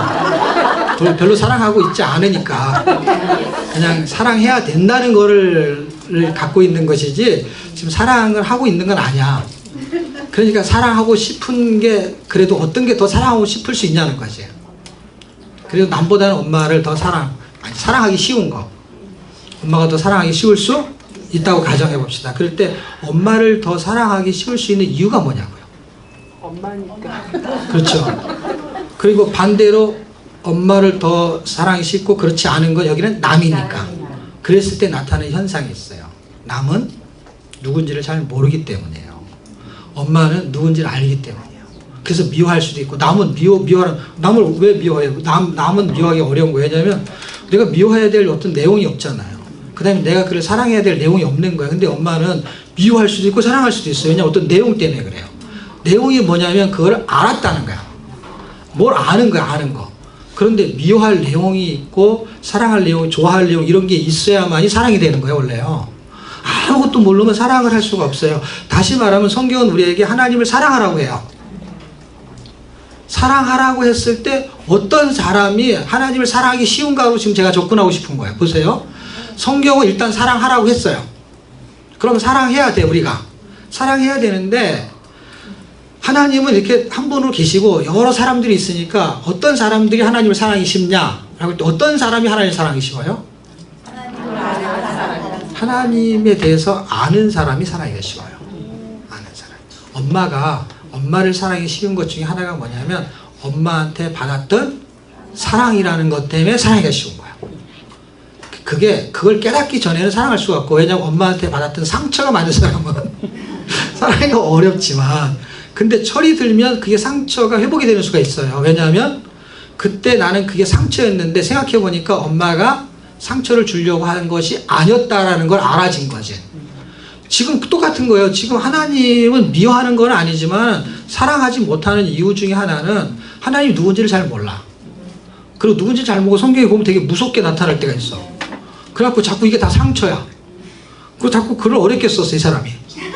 그래갖고 이게 다 상처인 거야. 이게 성경이 재밌게 써야 되는데, 소설처럼 재밌게 써야 되는데, 다, 이게 왜냐면 다 어차피 이걸 쓰신 분은 하나님이니까. 그러니까 그분에 대해서 아는 게 뭐냐면은, 예를 들어 엄마를 사랑하기가 쉬워야 되는데 자꾸 어려운 거는 엄마한테 받은 상처만 기억이 나는 거예요, 기억이.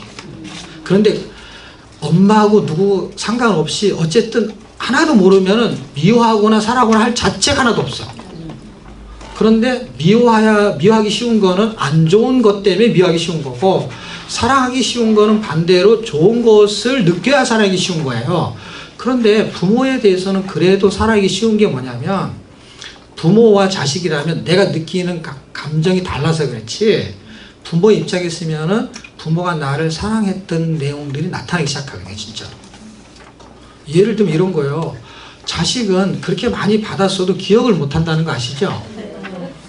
뭘 자꾸 해달라고 하잖아요. 그랬을 때 엄마가 내가 너한테 여태까지 해준 게 뭔지가 되게 많잖아요, 그렇죠? 진자리 마른 자리 그런 거 갈아주고, 옷 입히고 뭐 사주고 뭐 이거 많잖아요. 근데 애들은 그런 걸 자꾸 잊어버려, 금방금방. 그리고 뭘 기억하냐면 지금 당장 뭘 해줘야 될 거를 기억하는데 지금 뭘 자꾸 안 해주는 거예요. 그래서 해달라고 하게 되면은 엄마는 내가 어떻게 더 해주냐는 게 이 형편에. 그 여태까지 해준 것도 많다는 거예요. 그럼 애들이 대답하는 거 한마디 있죠. 엄마가 해준 게 뭐가 있는데, 그 뭐가 있는지를 자기는 기억나는 게 없다는 뜻이죠. 없는 건 아닌데.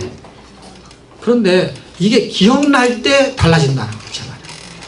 근데 우리 이걸 기억해내는 게 아니라 수준이 어린아이의 수준에 있게 되면은 당연히 엄마를 사랑할 수 없죠.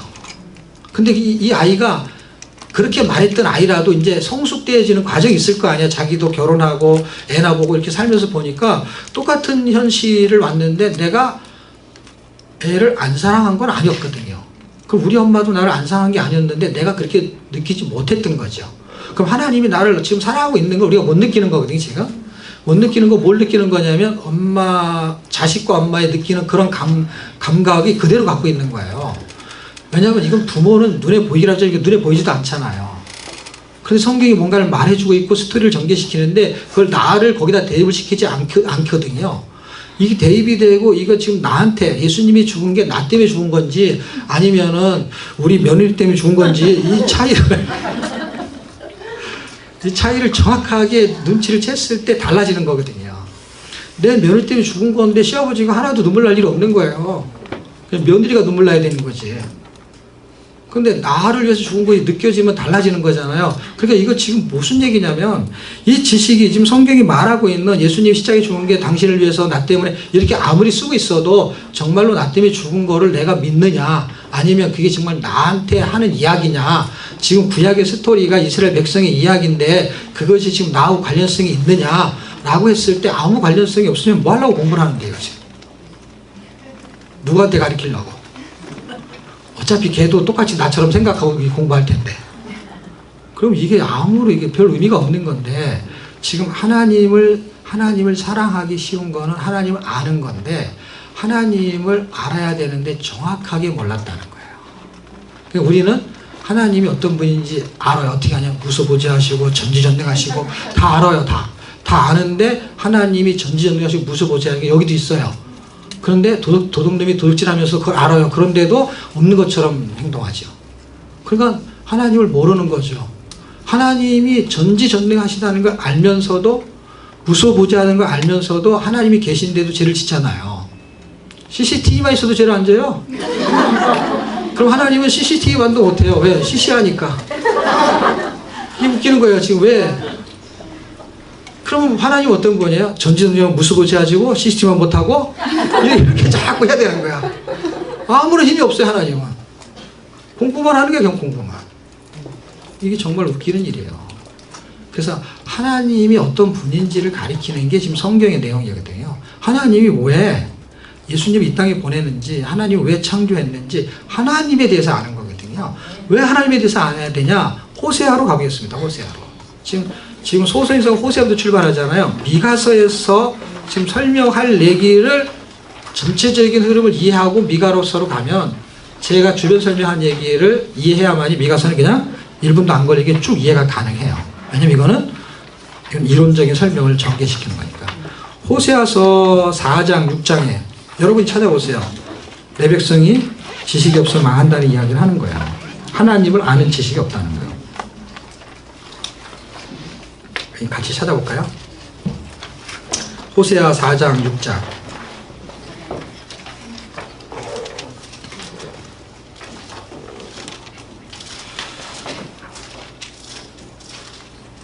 자, 찾으셨나요? 4장 1절에 보게 되면 하나님을 아는 지식이 없고 이렇게 써있죠.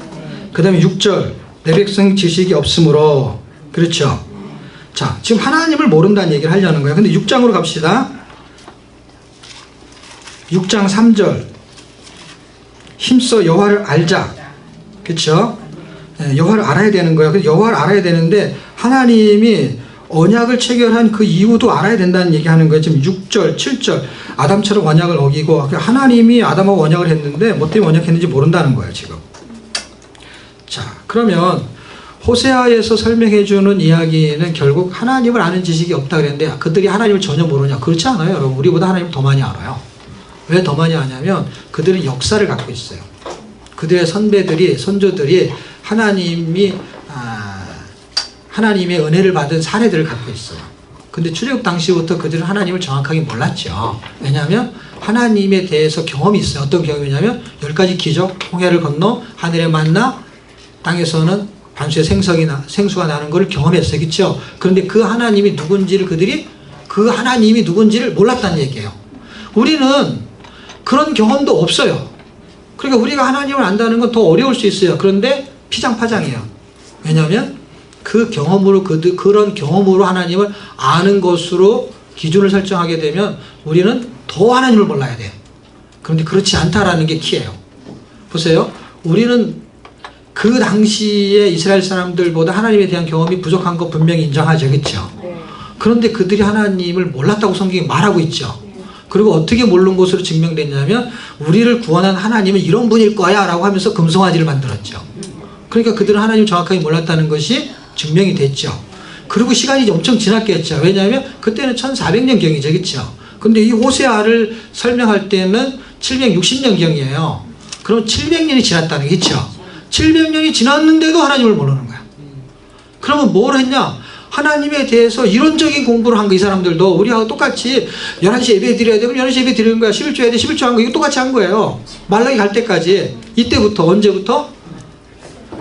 출애굽 때부터. 왜냐하면 출애굽 때부터 성전이 있었잖아요. 그걸 성막이라고 하지만 거기서 예배를 드렸으니까. 그러니까 그렇게 예배를 드린 것이 출애굽 때 광야에서 몇 년을 예배 드리는 거예요? 40년이죠. 40년. 40년 동안 예배를 드렸는데 하나님의 예배를 안 받았다는 거예요. 그 안 받았다는 것을 사도행전 7장에 설명합니다. 자, 사도행전으로 갑시다. 지금 우리가 한 키만 잘못 놓치면 똑같이 되고요. 우리가 한 키를 제대로 이해하게 되면 반전이 일어나는 거예요. 어떤 반전이냐면 우리는 그런 경험이 없어도 하나님을 사랑할 수 있는 대로 갈 수가 있는 거예요. 사도행전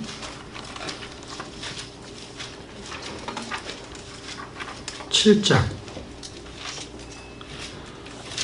42절 43절은 눈으로만 보고요. 42절은 제가 읽어드릴 테니까 한번 들어보세요. 거기 인용한 거예요. 아모스 5장 25절을 인용한 거예요. 그러니까 이게 지난주에 배운 거잖아요. 호세아, 요엘, 아모스 있잖아요. 그러니까 같은 시대의 이야기예요. 같은 시대. 그러니까 아까 제가 호세아에서 그 하나님을 몰랐다 이 얘기했잖아요. 근데 아모스도 같은 시대라는 건 아시죠? 그렇죠? 그 동시대에 지금 이야기를 하고 있는 거예요. 그걸 인용을 사도행전에 인용했기 때문에 사도행전으로 보는 거예요. 왜냐하면 아모스로 다시 돌아가면 아모스 분위기를 이해하지 못하면 헷갈릴까 봐. 사도행전은 대충 이게 스데반이 뭘 말하려고 하는 거 이런 게 알잖아요. 그렇죠? 그냥 사도행전으로 땡겨서 설명하는 거예요. 이스라엘 집이여 40년의 광야에서 너희가 희생과 제물을 내게 드린 일이 있었느냐? 있었다는 거예요? 없었다는 거예요? 근데 있었어요? 없었어요? 있었죠. 있었죠. 40년 동안 희생의 예물을 드렸어요? 안 드렸어요? 드렸죠. 근데 안 받았다는 거예요. 그럼 우리가 그런 경험도 없지, 하나님 제대로 알지도 못하지 하면서 우리 나름대로 헌금 많이 하고, 아니 희생의 제물이라는 게 이게 다 돈으로 계산하면 다 이 돈이 장난이 아니란 말이에요. 왜냐면 어떤 죄를 저질러 가지고 그걸 해결하기 위해서 송아지 한 마리 드리잖아요. 송아지 한 마리가 얼마나 비싼데요. 송아지 한 마리를 이거를 40년 동안 드렸단 말이에요. 40년 동안 돈으로 한 사람은 어마어마한 돈이에요. 그런데 내가 그렇게 큰 걸 드렸으면 그걸 누군가 받아줘야 이게 드린 맛이 나는 거잖아요. 근데 이걸 40년에서 하루도 한 년도 그렇게 한 해도 감하지 않고 그냥 40년 온팡 다 안 받다. 20년도 아니고 39년도 아니고 40년 통째로 자기는 받은 적이 없대요. 그러면 하긴 했는데 지금 뭘 했냐는 거예요. 이게 어떤 뉘앙스로 가는지 스가랴서를 보겠습니다. 스가랴서.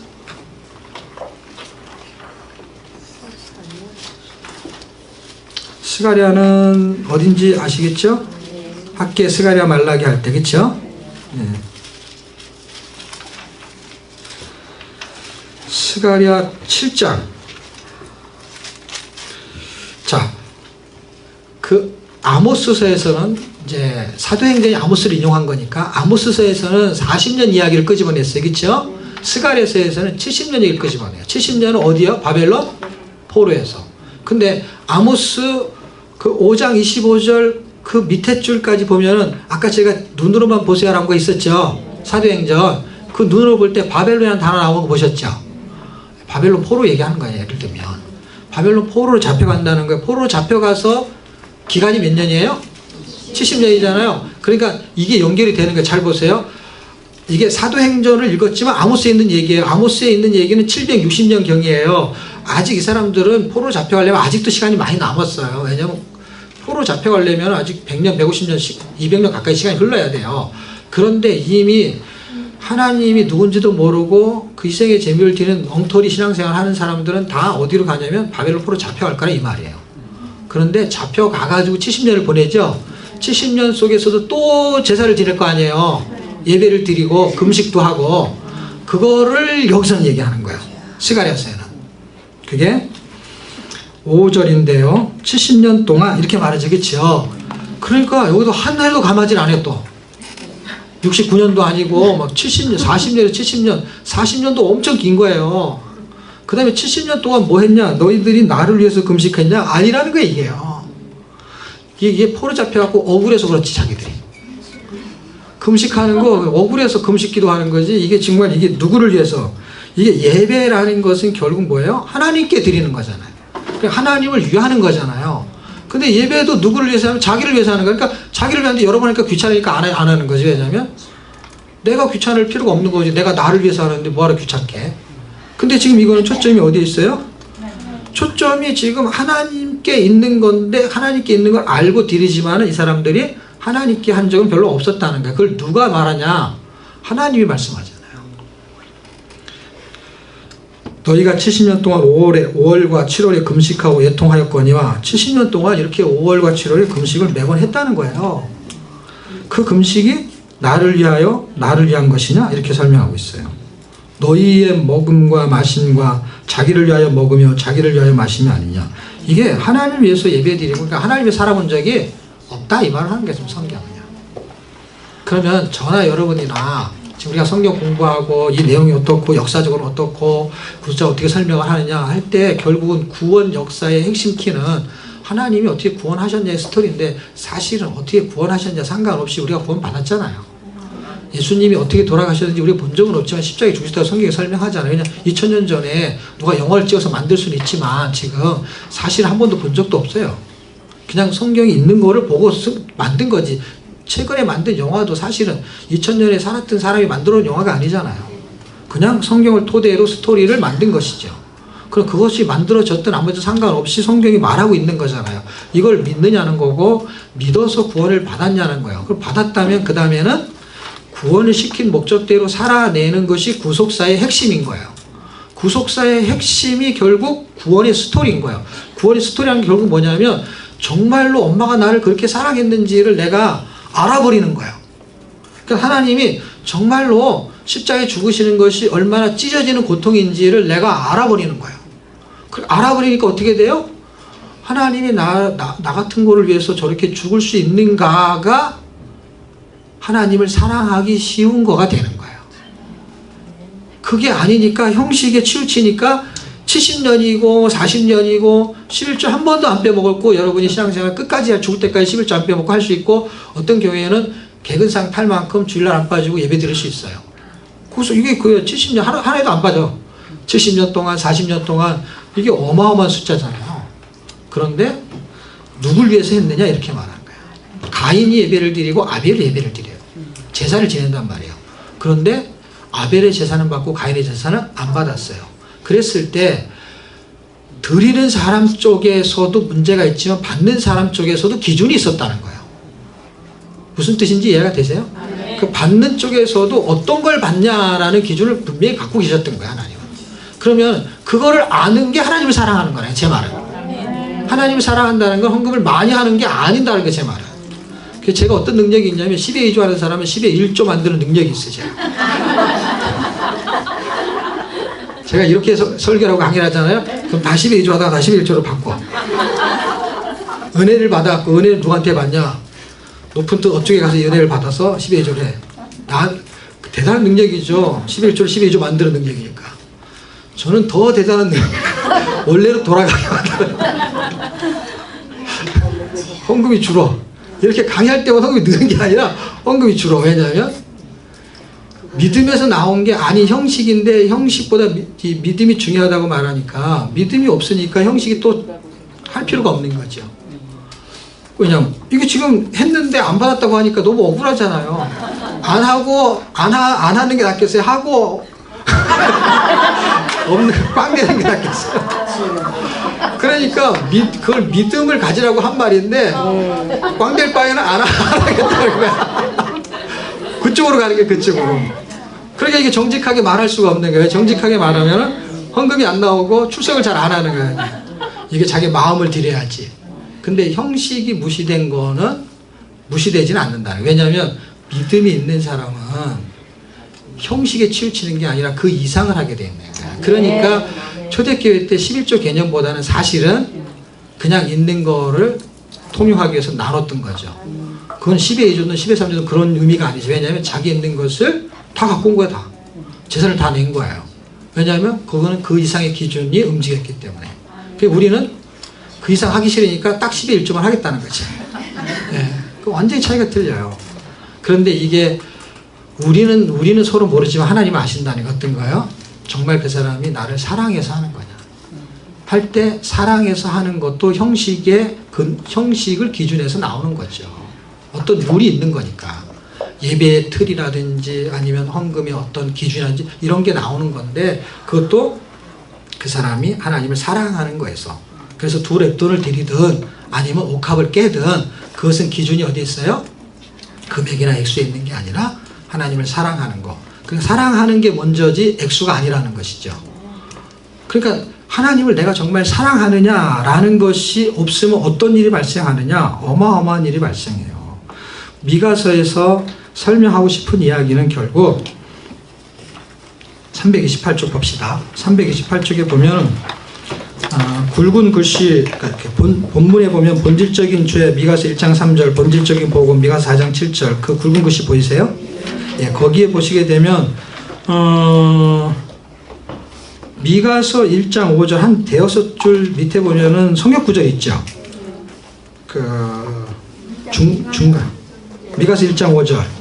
그 위에는 우상숭배, 인간의 본질적인 죄 이렇게 써 있는 거. 예. 자, 제가 이제 1장부터 7장까지 여기는 좀 이렇게 촘촘하게 설명해 볼게요. 다른 책들 이렇게 설명할 시간은 안 되고. 자, 미가서가 총 7장으로 되어 있는데, 이건 미가서는 복음을 설명해요. 복음을 설명하는데, 이 복음을 깨닫지 못한 사람들이 결국 하나님을 사랑하지 않아서 타락한 결과가 오거든요. 그래서 타락한 결과가 결국 본질적인 죄예요. 본질적인 죄는 결국 뭐냐? 1장 5절 우상을 숭배하는 거예요. 우상을 섬기는 거예요. 나는 우상 숭배 안 하는데요.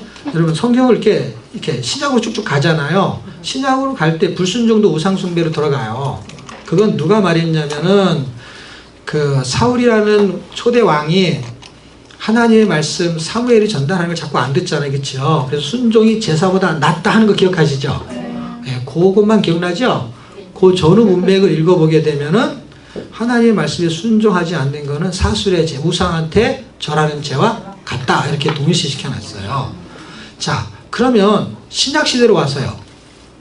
거기 우상이라는 개념을 써요. 신약시대로 와가지고 우상숭배라는 건 꼭 돌부처에 전하는 이런 것만 있는 게 아니고요. 우상을 뭘로 봤냐면 탐심을 우상숭배다 이렇게 봤어요. 골로새 3장 5절에. 탐심은 결국 뭐예요? 사람의 욕심이에요. 근데 욕심이 뭐냐? 나를 위한 욕심인 거야. 나를 섬기는 게 우상이라는 게 탐심이 우상숭배다 할 때 아니 뭐 좀 배가 고파서 아니면은 좀 더 먹고 싶어서 먹는데 무슨 그게 우상숭배 이렇게 말하는데 그게 우상숭배라고 성경이 왜 정의를 했느냐? 그게 하나님을 섬기는 게 아니라 자기를 섬기는 거야. 그래서 그가 섬기는 신은 배요 이렇게 써 있는 거야. 배를 섬긴다라는 거예요. 배를 섬긴다는 건 먹는 것, 탐심을 말하는 거예요. 그러니까 자기가 자기를 섬기는 거예요. 자기가 자기를 섬기는 건 결국 우상숭배인 거예요. 포함하고 있는 거죠. 우상을 섬기는 거, 그 다음에 그러니까 하나님을 섬기지 않는 모든 게 우상인데 자기를 섬긴다는 건 많이 놓치니까 신약 성경이 그렇게 말하고 있습니다. 빌립보서 3장하고 골로새서 3장을 꼭 읽어보십시오. 대조적으로. 땅의 것이라는 단어를 써요. 육신은 어차피 땅의 거예요. 육신적, 정욕적, 마귀적, 세상적. 육신의 적용, 안목의 적용, 이생의 자랑 그게 다 세상적, 정욕적, 마귀적, 세상적인 게 정욕적인 거예요. 그러니까 육신은 세상하고 딱 붙어있게 되는 거예요. 자, 그게 본질적으로 이렇게 움직이면 나타나는 현상이 뭐냐? 2장 죄의 현상이 나타나겠죠. 죄 현상은 타락한 현상이 나타나. 2장 11절. 근데 2장 6절을 보시게 되면 거기 6절이라고 써있죠. 6절을 보게 되면 욕으로 들었다 이렇게 써있죠. 그런데 보세요. 미가서는 지금 700년경 사람인데 이때보다도 100년 후의 사람이 누구냐면 예레미야예요. 근데 예레미야가 이 똑같은 말을 했어요. 6장 10절에 내가 누구한테 경책하며 누구한테 말씀을 전하고 복음을 전할까?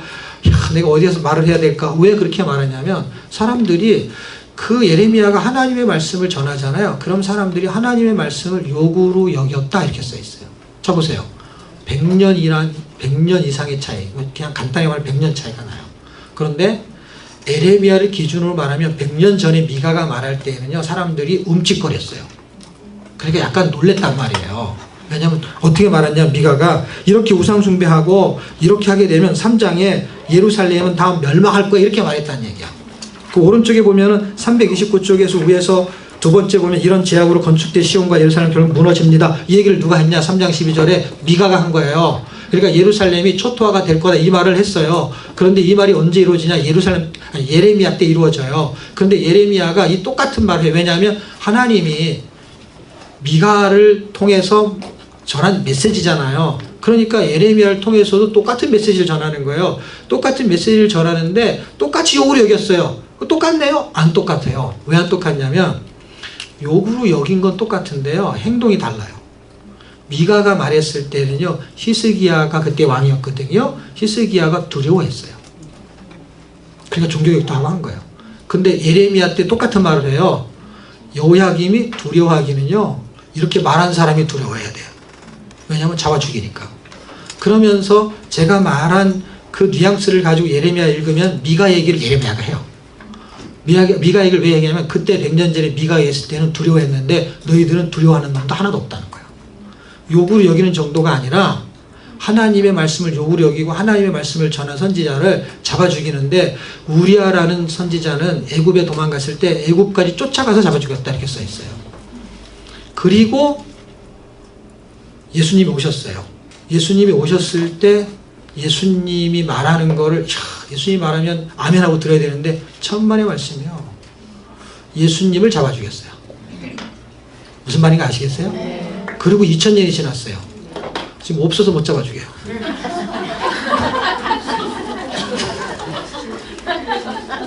잡았으면 벌써 잡혔으면 벌써 어떻게 될지 몰라. 어디가 차게 찔리고 막 찢어지고. 욕을 하는 건 욕으로 여긴 게 아니라 욕을 해. 욕을 거기다 대고. 예수님이 얼마나 욕을 많이 먹었는데요. 예? 욕으로 듣는 정도가 아니라 욕을 한단 말이에요. 지금은 안 하겠어요. 지금 잡히면 죽으니까 잡힐까 안 나타나시는 거. 그런 건 아닌 건 아시죠? 어쨌든 지금 시대가 더 악독한 시대라는 거예요.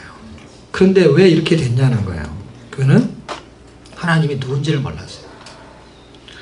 엄마가 나를 얼마나 사랑하는지. 그러니까 그 사랑을 모르는 거예요. 다시 말하면 성경에서 하나님이 날 사랑하는 걸 찾는 게 구속사예요. 구속이라는 거가 구원이잖아요. 구원이 나를 구원하겠다는 거잖아요. 나를 살리겠다는 거잖아요. 그게 사랑이에요. 그러니까 사람들이 구속사를 되게 어려워하는데 제가 왜 쉽다고 자꾸 얘기하냐면 구속사는 사랑사예요. 사랑사.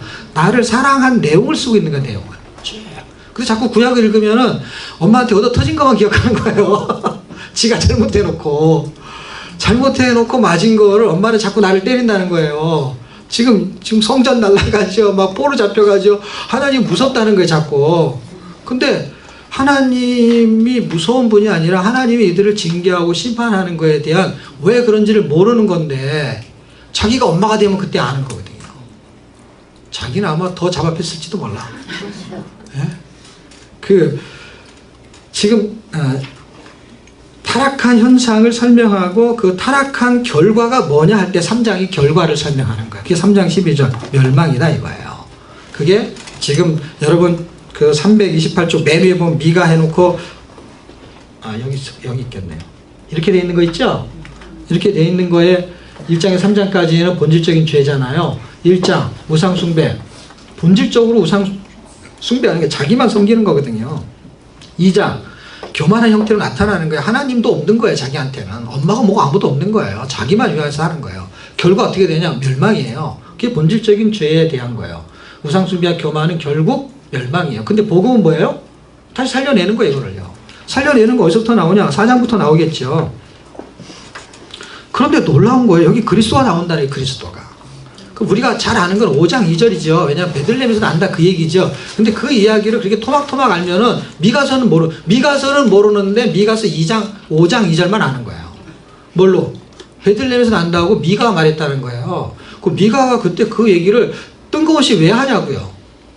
그리고 이 스토리가 쉬운 스토리인데 미가서는 하나도 몰라요, 사람들이. 근데 5장 2절만 그냥 마태복음 1장에 인용을 했잖아요. 그러니까 그것 때문에 아는 거예요. 그냥 그것 때문에 아는 거야. 그런데 그분이 그때 왜 오시냐는 거야. 왜 오시는데 놀라운 거야. 왜냐하면 왜 놀랍냐면 미가서 시대 때는요. 바벨론하고 아무 상관없는 시대예요. 근데 바벨론이라는 이름이 뜬다는 거예요. 어디서? 이 뒷부분에서. 본질적인 복음에서. 인간은 죄를 져요. 근데 하나님은 구원의 스토리를 갖고 있고요. 구원을 최종적으로 구원시킬 예수 그리스도를 이미 준비하셨어요. 그리고 이때는 바벨론 포로로 아직 잡혀가기도 전이에요. 미가 시대 때는 바벨론으로 잡혀갈 리가 없어요. 왜냐하면 이때가 700년 경이잖아요. 그러니까 북쪽은 날아갔다고 쳐요. 왜냐하면 북쪽은 히스기야 시대 때 날아가요. 722년에. 근데 720년이 지나고 나서의 미가라고 치면 이제 유다만 남은 거예요. 예를 들면. 유다가 남아 있어도 700년 경에서 적어도 몇 년이요? 580년에 나라가 멸망하니까. 그럼 아직도 150년 이상은 있어야 되는 거잖아요. 그렇죠? 그런데 이 미가서 쓸 때 뭐가 나오냐? 바벨론의 이름이 뜬다고요. 그러니까 예수님이 앞으로 베들레헴에 나실 것입니다. 그 정도가 아니라 더 짧은 기간에는 짧지도 않죠. 100년 전을 내다본다는 게 쉽지 않잖아요. 근데 바벨론에서 구원할 거라는 거야. 누가? 그리스도가. 그 이야기를 하고 싶은 거예요. 그럼 바벨론에서 구원하는 거는 역사적으로 그렇지 바벨론에서 구원하는 거는 성경 읽어보니까 그렇지 바벨론에서 구원하지. 그런데 지금도 바벨론이거든요. 지금 보세요. 아까 제가 쉬운 얘기로 가다가 어려운 얘기로 가는 걸 이해해야만이 성경이 이해가 되는 거예요. 지금 어린 양 얘기 하나 하는 건 쉽다고 했죠. 성전 얘기하면 복합적이라고 했죠. 성전이 건물로만 얘기하면 그냥 이해가 돼요. 건물 무너졌다 지었다 이렇게 하면 돼. 근데 그 건물을 가지고 사람을 말하려고 하는 거고 그 건물은 예수님을 또 말하려고 하는 거야. 그러니까 성전을 가지고 예수님도 말하고 사람도 말하고 그냥 하나님의 자녀도. 그러면서 건물에 대한 것도 이해를 해야 돼. 왜냐면 이게 스토리니까 건물은. 그러게 되게 복잡해지잖아요. 성경이 지금 이렇게 잘못해갖고 나라가 멸망하고 나중에 예수님이 구원할 거고 그러면 스토리가 끝나는데 이게 끝나는 게 아니란 말이에요. 이게 리바이벌 자꾸 반복한단 말이에요. 신기하게도. 왜냐하면 이거 설명을 하는 거니까. 이쪽은 설명하는 거라 그랬잖아요. 복음을 설명하려는 게 목적인 거예요. 그러니까 예레미야 가서 또 설명하는데 예레미야 때는 멸망하는 게 나타나는 게 진짜 바벨론을 통해서. 그러면 바벨론이 나왔는데 멸망하는구나.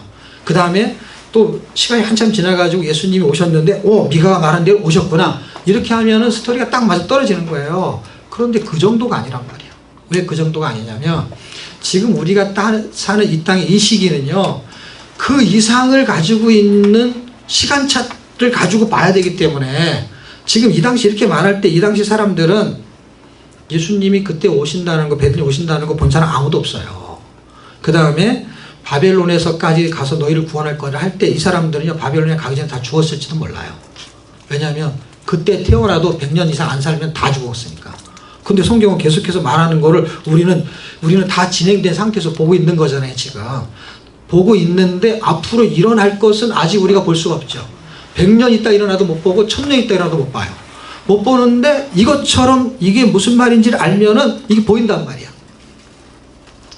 지금 나만 보여. 저는 이 스토리를 통해서 저쪽을 설명하고 싶은 거예요. 어떤 거? 보이지 않는 세계가 어떻게 현상으로 나타날지를 설명하고 싶은 거예요. 성경은 그 설명을 하는 거예요. 왜냐하면 이때는 오실 예수님에 대한 설명을 한 거예요. 그런데 오셔버렸어요. 그런데 지금 성경이 우리한테 전달돼 가지고 우리한테 하시는 메시지는 오시려고 했던 분이 오셨는데 다시 오실 그분을 지금 대망하는 거예요. 그러니까 이거는 지나온 과거이기 때문에 이걸 다 공부해야만이 저게 보이는데 저걸 보게 만드는 것이 성경의 목적인 거예요. 다시 말하면 예수님이 초림 때 오셔가지고 뭔가 하실 거에 대한 목적으로 구약이 쓴 건데 구약이 이루어져 버렸잖아요. 성취가 됐잖아요. 그 성취가 되는 목적의 끄트머리가 아직도 남아있는 거예요. 뭐냐면 재림이라는 게 있어서. 그랬을 때 우리가 역사의 스토리를 배우면 침묵시대라는 시대가 있잖아요. 그렇죠? 그 침묵시대가 끝나면 예수님 오는 거잖아요. 말라기 다음에. 그랬을 때 우리는 그것을 구약시대 때니까 그렇죠? 구약의 침묵시대라고 제가 이름을 붙이는 거예요. 왜냐면 신약의 침묵시대, 구약시대 이렇게 말하는 사람은 아무도 없어요. 근데 제가 이 시대가 보이니까 제가 시대, 열시대를 만들면서 그 시대가 분명히 있는 거고 그 시대를 성경은 계속 설명하고 있는 거예요. 그런데 지금 지난 걸 자꾸 설명하는 목적은 앞으로 다가올 거에 대한 걸 대비하는 거거든요. 구원이 그런 거고. 그러면 지금 공부하는 걸 때 저쪽을 보는 잣대가 생겨야 되는데 지금 이 내용도 지금 다 몰라가지고 헤매는 거거든요. 이게 뭘 말하려고 하는지. 이 말하는 내용은 간단하다니까 그냥 저렇게 딱 잘라진 게 결국 뭐냐면 앞부분은요. 로마서 1장에 11장 얘기하고 같은 스토리예요. 그리고 4장에서 7장은 결국 아니죠. 저 앞장에서는 설명해 주려는 내용이 본질적인 죄에 대한 인간의 죄를 설명하는 거예요. 그 다음에 그 하나님이 그 백성을 구원을 시켜요. 바벨론에서. 그랬을 때 4장서부터는 4장과 5장은 결국 예수 믿으면 구원받는다는 얘기를 하려는 거예요. 그리고 6장과 7장은 결국 뭐냐면 11장에서 로마서 12장에서 16장에 나오는 그 산재로 사는 거 있잖아요. 그거에 대한 설명이 6, 7장에 하는 거예요. 그러니까 저기에 복음이 들어져 있는 거예요. 그 복음이 들어져 있는 저 스토리가 지금 침묵시대로 제가 설명하려는 거는 그 예수님이 오실 거에 대한 이야기를 구약이 끝낼 때 침묵시대가 흘러가잖아요. 그 침묵시대가 왜 중요하냐면 요한계시록 써지고 앞으로 예수님이 오시는 재림에 초점을 맞추고 있는 그 간격이 침묵시대하고 동일하다는 느낌이 든다는 거예요. 다시 말하면 침묵시대가 겨냥하는 게 예수님의 초림이었어요. 근데 초림이 되면서 침묵시대가 끝이 나. 그러면 우리가 지금 요한계시록 써지고 예수님이 오실 때까지를 이게 400년이다. 이거는 4천이든 4만이든 상관없이 이게 어느 기간이 끝나면은 이거를 예수님이 재림하면 끝나는 거예요. 재림하면 끝났을 때 여기서 초림을 통해서 하나님의 구원의 성취가 완성되는 것으로 끝이 나는 거거든요. 그 완성이 어떻게 되는 걸 성경이 쓰고 있단 말이에요. 쓰고 있는 걸 이렇게 말하는 거예요.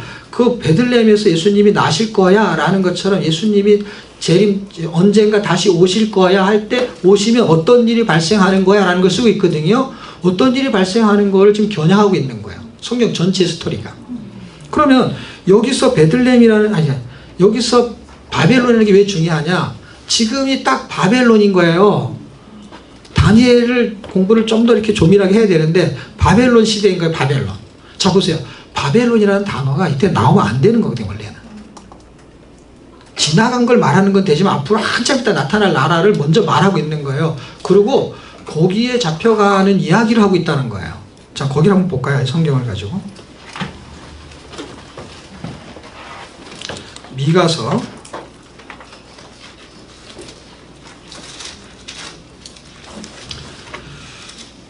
요나 다음에 있죠. 자 지금 3장까지 우리가 봤어요. 그렇죠? 지금 4장을 보는 거예요. 4장 10절.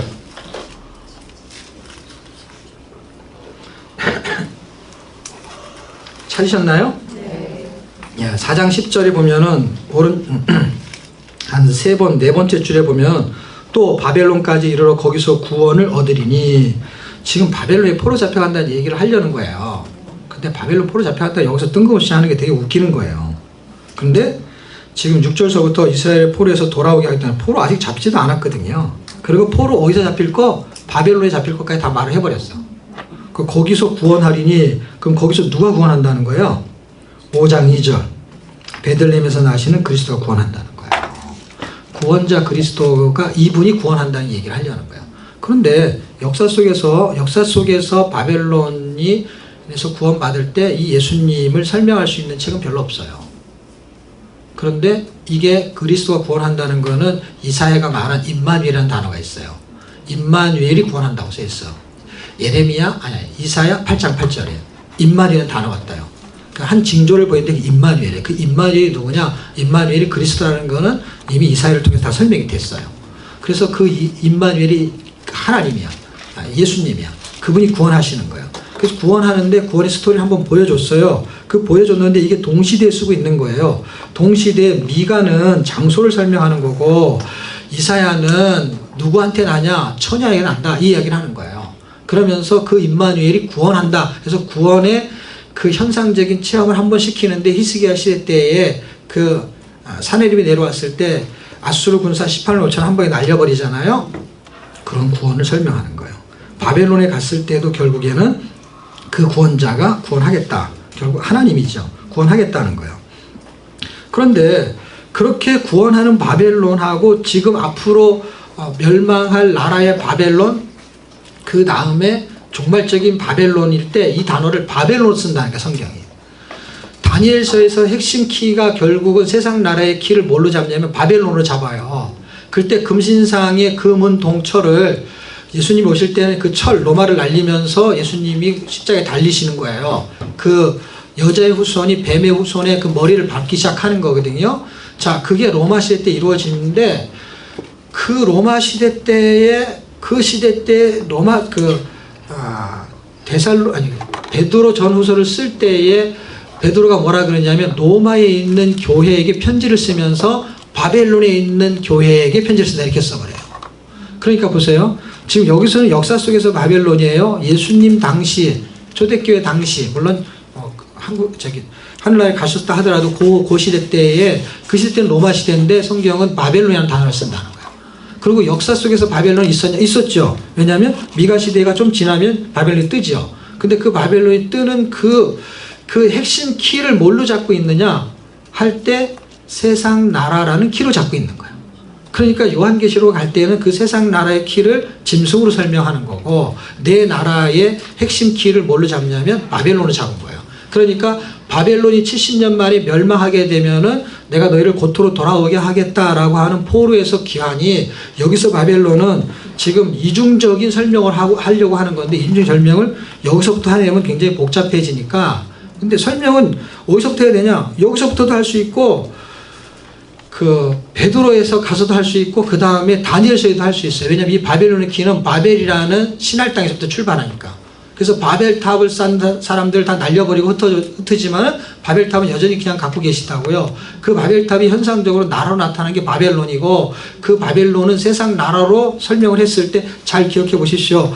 느부갓네살이 꿈을 꿨지만 그 느부갓네살 꿈이 아니거든요. 왜냐하면 느부갓네살이 하나님이 그 뇌 속에다 그 환상을 집어넣은 거기 때문에 결국에는 하나님의 꿈이거든요. 그럼 하나님의 꿈은 뭐예요? 세상 나라를 날려버리고 구원하겠다는 거예요.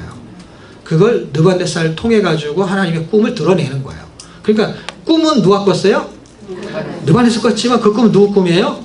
하나님의 꿈이니까 이걸 자꾸 놓치는 거예요, 사람들이. 느부갓네살이 그 꿈을 해몽이 어떻게 되냐? 그 꿈을 주신 분이 하나님이니까 그 꿈을 어떤 의도로 줬는지를 다니엘한테 설명했겠죠. 그래서 다니엘이 그 설명을 한 거예요. 어떻게? 당신의 머리에 있는 금은 바벨론이지만은 이거를 하나님은 날려버리고 하나님이 한 나라를 세우겠다. 이게 하나님의 뜻이었던 거예요. 그 뜻이 대명사를 뭘로 쓰느냐? 바벨론으로 쓴다는 거예요. 바벨론. 그러니까 바벨론이 여기서 등장해도 굉장히 중요한 키를 가지고 등장하는 거고, 그리고 바벨론에 가서 포로로 귀환하더라도 예수님은 한참 더 있다가 500년은 지나야 그때 바빌론에서 태어난 거예요. 깐나내기로. 구원은 무슨 구원을 해요. 그런데 그 구원을 바벨론 세상을 설명하는 것으로 지금 복합적으로 설명을 같이 하고 있는 거예요. 왜냐하면 이 사람들은 바벨론에서 구원하는 예수님 만날 일도 없고 바벨론에 가서 구원받는 그런 사례를 구경할 일도 없어요. 왜냐하면 이 사람들 때는 하나도 나타나지 않아요. 그러니까 이건 다 후대 사람들을 위해서 기록된 이야기고, 이렇게 진짜 진행이 된다는 거는 앞으로 바벨론을 날리잖아요. 그럼 날리면은 세상 나라가 날아가고 하나님의 나라가 오는 거를 보는 건데, 그 과정을 눈치를 채야만이 어떻게 세상의 정세가 흘러가는 그 소용돌이 속에서 살아남을 수 있느냐라는 것을 설명해 주고 싶은 거예요. 성경은 욕으로 여기는 시대에, 지금은 욕이 아니라 잡아서 죽이는 시대에 어떻게 안 잡히고 살 수 있느냐예요. 안 잡힐 수는 없어요. 왜냐하면 사자가 옆에 다 있으니까. 사자 한마디에 왼수들이 다 집에 하나씩 있잖아요. 각자 방으로 들어갈 땐 괜찮은데 거실로 나오면 아주 보기 곤란하죠. 집에 꼭 찾아와요, 매일. 밖에 나갔다가도. 지금 이 바벨론이 멸망해요. 멸망하는데 다니엘서 9장 2절 이후에 보면은 다니엘이 깨달아요. 뭘 깨닫냐면 70년의 비밀을 깨달아요. 그 70년의 비밀이 뭐냐면 이 비밀이에요. 어떤 비밀? 그 꿈으로 하나님 보여준 환상이 70년 동안 그가 처음 1차로 잡혀갖고 70년 포로 돌아올 때까지 있었던 사람이 누구냐면 다니엘이에요. 다니엘. 그 다니엘이 70년의 비밀을 깨닫고 쓴 내용이 뭐냐면 70일이에요. 그러니까 70년이 되면 포로에서 돌아온다라는 건 역사적인 이야기고, 종말적인 이야기는 70일이에요. 그래서 70년의 비밀은 70일이고, 70일에는 기준이 종말적인 바벨론이 멸망하면은 예수님이 오신다는 이야기를 하는 거예요. 그 종말적인 바벨론이 결국 세상 나라를 상징하는 거고, 결국 이 세상 나라는 바벨론인 거예요. 그 초점으로 성경을 보시지 않으면 이거는 그냥 역사적인 이야기로 끝나는 거예요. 그리고 역사적인 이야기가 핀트도 안 맞아요. 왜냐하면 앞으로 일어날 것이 너무 황당무계한 거예요. 왜냐하면 미가서한테는 안 맞지. 적어도 예레미야서한테는 맞아도. 왜냐하면 바벨론의 나라는 아직 없으니까. 자, 그런 이야기가 전개되고, 이렇게 해서 구원을 받으면 어떻게 살아야 되느냐. 그러니까 지금 보세요. 바벨론에서 포로로 귀환된 건 아니잖아요, 지금. 그런데 5장 구원할 자는 예수님이고, 그 다음에 6장과 7장으로 가잖아요, 그쵸? 이미 앞에서 구원받은 걸로 설명하고 있어요. 언제? 출애굽 때 구원받은 거. 그래서 구원받은 거에 대한 이야기로 6장과 7장 했을 때 6장이 어떤 키를 갖고 있냐면, 우리가 어디서부터 보시면 되냐면 6장 4절 보십시오. 지금 앞으로 일어날 거는 바벨론에서 귀환할 거, 예수님의 재림에 대한 것까지를 겨냥한 거예요. 종말적인 바벨론은 이해가 된다면. 지금 제가 하는 말이 거기까지가 이해가 돼요? 네. 거기까지가 이해가 안 돼도, 안 되면 또 한번 들어야지 어떻게. 4절에 보시면 애굽에서 인도하던 날 보시죠. 그 다음에 5절에 그것을 추억해봐라. 구원을 설명하죠. 그렇죠? 바벨론에서는 뭐예요? 그거는 구원의 완성을 설명하려는 거예요. 그런데 구원이 완성이 되기까지 전에 이미 구원이 진행이 됐죠. 그러면 보세요. 과거의 구원은 애굽이야. 그치? 애굽. 그 다음에 종말적인 구원은 바벨론이에요. 물론 역사 속에는 바벨론이고 뭐 다 없어요. 근데 앞으로 그 이 세상 나라가 바벨론이니까 종말적인 바벨론에서 구원할 자, 구원의 완성 예수님이에요. 그러면 그 중간에 지금 구원의 완성은 아직 이루어지지 않고 구원의 시작은 이미 진행이 됐고 그 상태에서 어떻게 살아야 되느냐 얘기를 쓰고 있는 거예요. 그 지금 우리한테도 맞아 떨어지는 거예요. 우리가 구원을 받았어요. 출애굽 같은 영적인 구원을 받았어요. 앞으로 이 세상 나라, 종말적인 바벨론, 이 세상 나라 날아갈 때 하나님의 그 재림이 이 땅에 오세요. 그 구원의 완성이 이루어져요. 그 전에 우리는 어떻게 살아야 되느냐 하는 이야기를 6장에 하는 거예요. 구원을 추격해봐라. 그 다음에 6절서부터 무엇을 드리면 하나님이 기뻐할까? 하나님을 사랑하는 거를 뭘 드리면 하나님이 사랑하냐? 이 말 하고 싶은 거예요. 그럴 때 우리가 여태까지 했던 40년 희생의 제물 70년 동안 금식한 거 누구를 위해 한 거냐? 교회 가서 헌신하고 봉사한 거 누구를 위해 한 거냐? 누구를 위해 하나님이 했으면 한 거고 자기를 했으면 자기를 위해 한 거죠. 사람마다 틀리겠죠. 그런데 그렇게 한 것이 뭔가를 드리는데 뭘 드려야 되냐? 송아지를 드려야 되냐? 수양을 드려야 되냐? 그 다음에 내 몸에 열매를 드려야 되냐? 그게 6절 7절이잖아요. 그렇죠? 그런데 보세요. 8절 사람아 주께서 선한 것이 무엇임을 내게 보이셨나니 여호와께서 내게 구하는 게 있다라는 거야. 하나님이 나를 구원해 놓고 완전한 구원을 이루시기 전까지 하나님은 나를 구원한 그 상태에서 내게 요구하는 게 있다라는 거야. 그 요구하는 것이 무엇인지를 아는 사람, 다시 말하면 하나님을 사랑하는 사람은 요걸 할 수 있는 거야. 내가 엄마를 사랑해요. 사랑하기가 쉬워요. 그런데 사랑하고 싶어요. 그런데 엄마가 뭘 좋아하는지를 알아야지. 엄마가 돈을 좋아하는지 아니면 뻥튀기를 좋아하는지 뭘 알아야 되잖아요.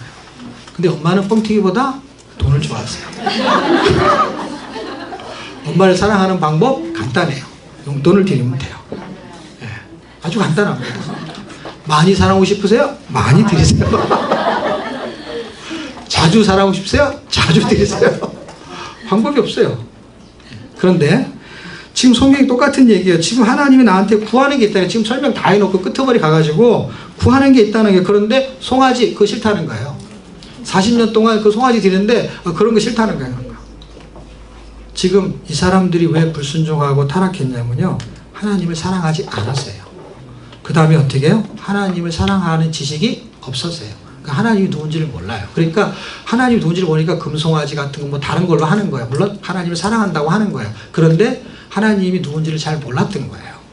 그러니까 하나님이 싫어하는 것만 했던 거예요.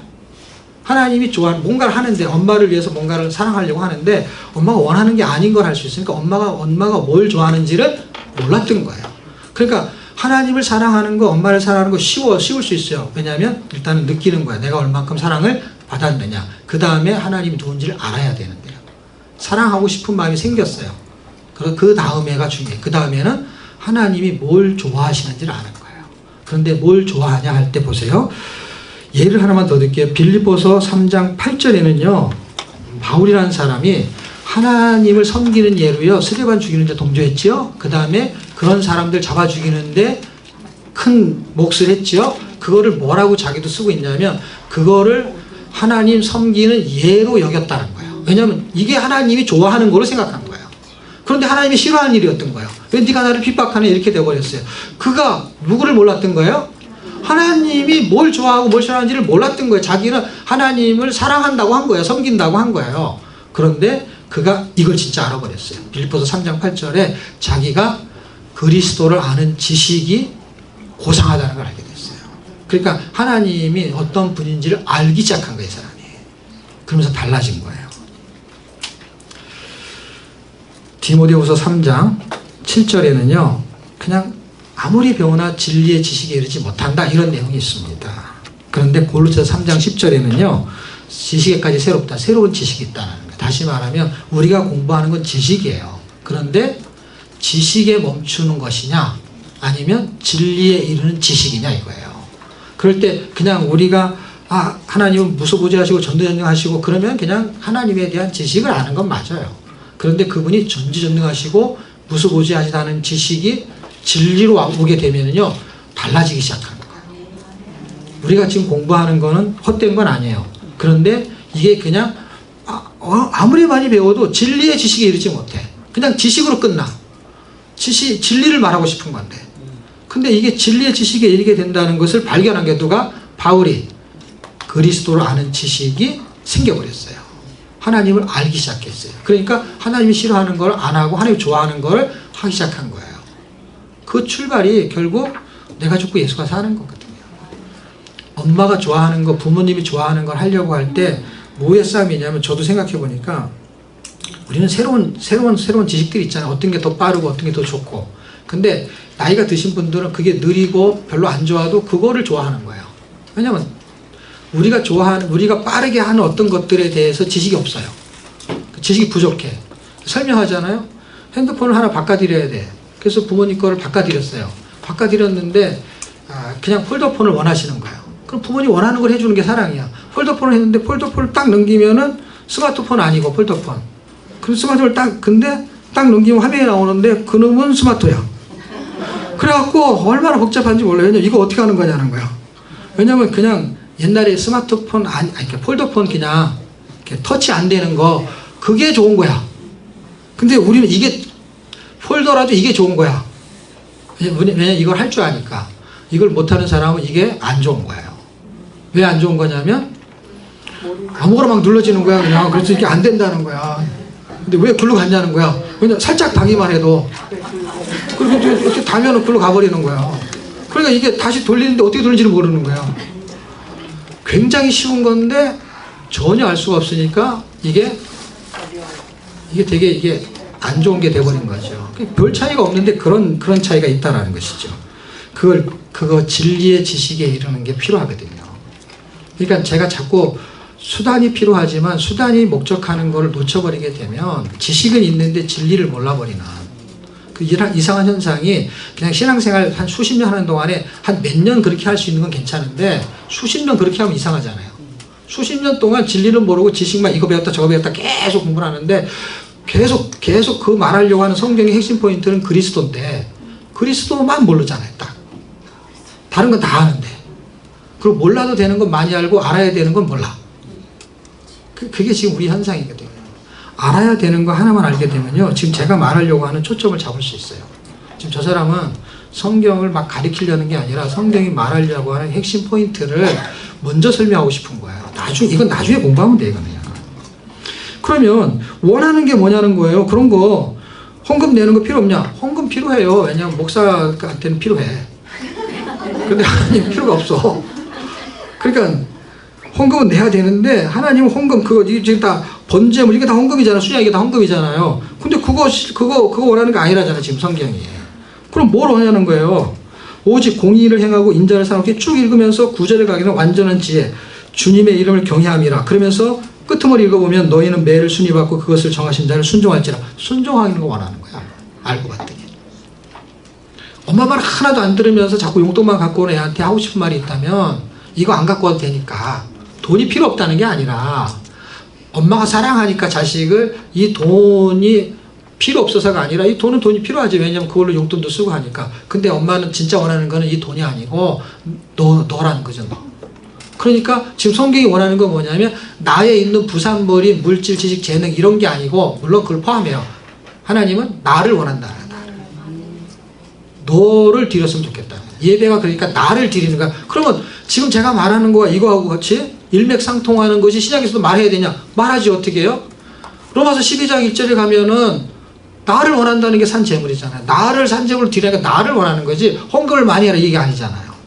그럼 나를 드리는 사람이 헌금을 안 할 리가 없지. 왜냐하면 자기 건데 그것도. 근데 이게 거꾸로 돌아가면 어떻게 돼요? 나는 하나님의 것이고 돈은 내 것이고. 그러니까 내 마음대로 쓰는데 나는 하나님의 것 맞습니다. 그런데 내 것은 내 것이야. 그런 건 없죠. 내가 하나님의 것이면 내 것도 하나님의 것이죠. 그러니까 하나님이 어떤 분이냐면 이걸 원하지 않는다는 것 같은데 그게 아닌 거예요, 여러분. 속으시면 안 되는 거예요. 왜냐하면 하나님께 순종하라 그럴 때, 그럼 하나님께 순종해서 하나님의 실주해라 그러면은 소가 10마리야. 그럼 한 마리 드려야 돼. 그럼 한 마리 안 드려도 돼. 여기서 처음에 안 원한다고 했잖아요. 근데 순종하라고 했어요. 그러면 그 한 마리 드리라는 거야, 안 드리라는 거야? 드리라는 게 이걸 눈치를 못 채니까 사람. 그런데 이렇게 드리는 사람은 뭐가 다르냐? 눈먼 거, 저는 거 이런 걸 안 갖고 온다는 거야. 그게 말라기예요. 말라기로 가면 순종하지는 않는데 이걸 드리는 거예요. 10의 1조. 그러니까 10마리 중에 한 마리를 드려야 되는데 한 마리는 아무나 한 마리 주면 되는 거잖아. 10분의 1이니까. 그러니까 뭘 갖고 오냐? 말라기 읽어보세요. 뭘 갖고 와요? 눈 먹는 거, 다리 저는 거, 이렇게 돈이 안 되는 거 드린다는 거야. 그렇지만 10분의 1은 맞잖아요. 그래서 어떻게 했는지 아세요? 이렇게 10마리를 이렇게 달리기를 시켜. 저쪽으로 가라고. 그래서 이렇게 꼴대를 만들어. 그래갖고 꼴대를 만들어서 어떤 놈이든지 이렇게 들어가는 것 중에 첫 번째 놈 그놈을 드리는 거야. 왜냐하면 사람이 고르면 그놈을 고르니까 그냥 지들끼리 알아서 가는 것 중에 하나를 고르겠다는 거야. 그런 게 생길 정도였다는 거야. 예를 들면. 그러니까 여기서 순종이라는 단어의 핵심을 찾아내면 결국은 하나님을 사랑하면 11조를 드리고, 예를 들면 뭔가 헌신하는 거, 그게 돈이기 때문에 제가 설명하는 것 뿐이지. 왜냐하면 이게 되게 자기한테 가치 있다고 생각하는 거니까. 가치 있는 거에 성경에서 어떤 시간을 드리고 물질을 드리고 자기의 재능을 드리는 그것이 정해져 있는 룰의 형식을 억지로 할 리는 없다는 거예요. 왜냐하면 사랑을 하는 것이 순종이거든요. 원래 단어가 순종이 사랑이에요. 왜냐하면 네가 내 계명을 지키면 어떤 사람이에요? 네가 나를 사랑해서 내 계명을 지키면. 그러니까 내 계명을 지키는 자는 사랑하는 자라는 거야. 나를 사랑해서 내 계명을 지키면 나도 그를 사랑하여 그에게 나를 나타내리라. 나를 사랑해서 그 계명을 지키면 순종이잖아요. 사랑은 결국 뭘 나타난다는 거예요? 순종을 나타난다는 거예요. 그러니까 성경은 사랑에 의한 순종을 설명한 것이지 억지로 드리는 게 아니기 때문에 이거 아니고 위에 거 아니고 밑에 거 얘기하는 거예요. 이 밑에 거는 뭐예요? 사랑에서 나오는 순종이니까 위에 거를 어떻게 하느냐? 위에 거를 뒤로 대고 안 뒤로도 상관없어요. 그렇지만 이 위에 거는 다 하나님에게 드림이 된 거죠. 그리고 드려야 될 상황이 됐을 때 안 드릴 리가 없겠죠. 자기가 하나님께 충성해야 될 일이 있을 때 안 할 리가 없겠죠. 교회가 어려울 때 가만히 있을 수가 없겠죠. 뭐 교회에서 천장에 비가 새는데 그거 뭐 똑같이 헌금해야 돼 하는데 돈 있는 사람이 믿음이 있는데 가만히 있을 수가 없죠. 원어메이크 하는 사람은 그 교회에 물이 새는 거예요. 근데 돈 많은 어른들이 돈 한 푼도 안 내는 거예요. 왜냐하면 뭐 그냥 11조 했는데 뭘 또 돈을 내야 하는 거예요. 그 돈에서 해야 되는 거지. 그런데 원어메이크 한 사람이 돈도 없는 가난한 사람인데 그 벽돌 한 장을 한 거예요. 그 벽돌 한 장 한 것 때문에 그 사람이 백화점 왕이 됐잖아요. 왜냐하면 하나님을 사랑해서 한 거예요. 그 벽돌 한 장을 하니까 교인들이 감동을 먹은 거예요. 저 돈도 없는 사람이 그 조그마한 그 알바생 정도 주제에 그걸 가지고 헌금을 한 걸 보고 감동이 돼서 헌금을 해서 교회를 고치게 된 거죠. 그런데 그 사람은 결국 나중에 그런 마인드를 갖고 살았으니 뭐가 됐어요? 백화점 왕이라는 그런 훌륭한 어떤 업적을 남기게 됐죠. 결국 성경에서 요구하고 필요한 게 뭐냐? 사랑인 거예요. 사랑.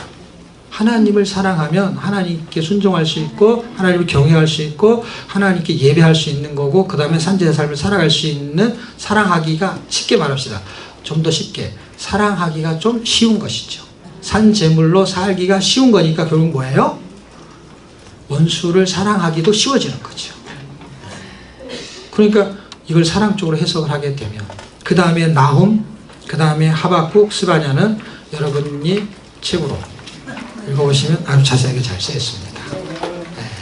그리고 아주 중요한 거는 미가는 복음을 말하는 거고 나훔은 심판을 말하는 거고 그 다음에 하박국은 실천적 복음을 말하는 거고 그 다음에 스바냐는 종말적 복음을 말하는 거고 학교에서 아까 설명을 했고요. 그렇죠? 마태복음은 다음 주에 하면 되고 그러면은 이 하박국에서 아주 중요한 거는 결국 우리는 이런 시대에 믿음으로 살아내라는 거예요. 실천적 복음. 우리의 초점은 어디에 있냐면 세상이 그 죄악이 관영한 어디에 맞춰져 있냐면 썩은 곳, 그 다음에 어두운 곳에 맞춰져 있어요. 그래서 하박국이 질문하는 거예요. 왜 악인이 득세하는데 창성하는데 하나님 가만히 계십니까? 할 때 하나님은 갈대를 들어서 해결하겠다는 거야. 그런데 하나님의 시선은 어디 있냐면 나한테 있어요. 의인한테. 그들이 죄를 짓는 거는 내가 해결할 테니까 너는 의로 살아라는 거예요. 그래서 그분의 초점은 나한테 있어요. 어떻게 해요?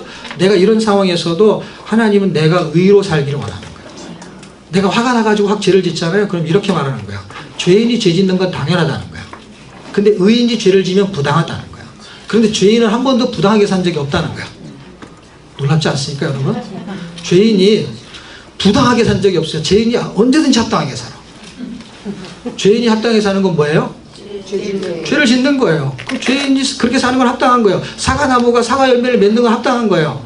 사과나무가 배 열매를 내는 거는 이게 부당한 거예요. 그냥 사과 나무가 어떻게 배에 열매를 내냐고, 배를 열어보세요. 그 배가 나오냐고. 그럴 리가 없는 거예요. 그런데 죄인을 합당하게 사는데 왜 의인이 부당하게 살냐는 거야. 왜 의인이 부당하게 살려고 하냐 이 말이야. 지금 우리한테 맞춰준 초점은 뭐냐면 지금 죄인이 죄 짓는 건 하나님이 그렇게 지옥에 가든지 하나님이 벌어주든지 할 테니까 그는 그에 대한 대가를 받는 거라는 거야. 의인은 어떻게 살아야 되냐? 의인은 믿음으로 살라는 거야. 아멘. 왜? 그게 합당하니까. 아멘. 저렇게 죄 짓는 사람 가만히 놔두는 거 나도 좀 죄 지면 어떠냐? 죄를 짓는 거는 부당하다는 거야. 근데 죄인도 합당하게 사는데 나만 부당하게 사는 거야 결국에는. 그러니까 이상해지는 게 이게. 그놈이 잘못된 것 같은데 그놈은 합당한 거야. 왜냐 벌 받을 거니까. 근데 나는 상을 받을 거잖아요. 상을 받을 거가 왜 부당하게 사냐는 거야. 너 합당하게 살아야지. 그러면 초점은 나한테 있는 거야. 내가 부당하게 살 거냐 합당하게 살 거냐. 그게 하박국의 이야기입니다. 예. 그게 기억이 잘 안 나면 호박국이라도 끓여 드시고 기억을 하시기를 바랍니다. 자, 마태복음은 다음 주에 연결해서 하도록 하겠습니다.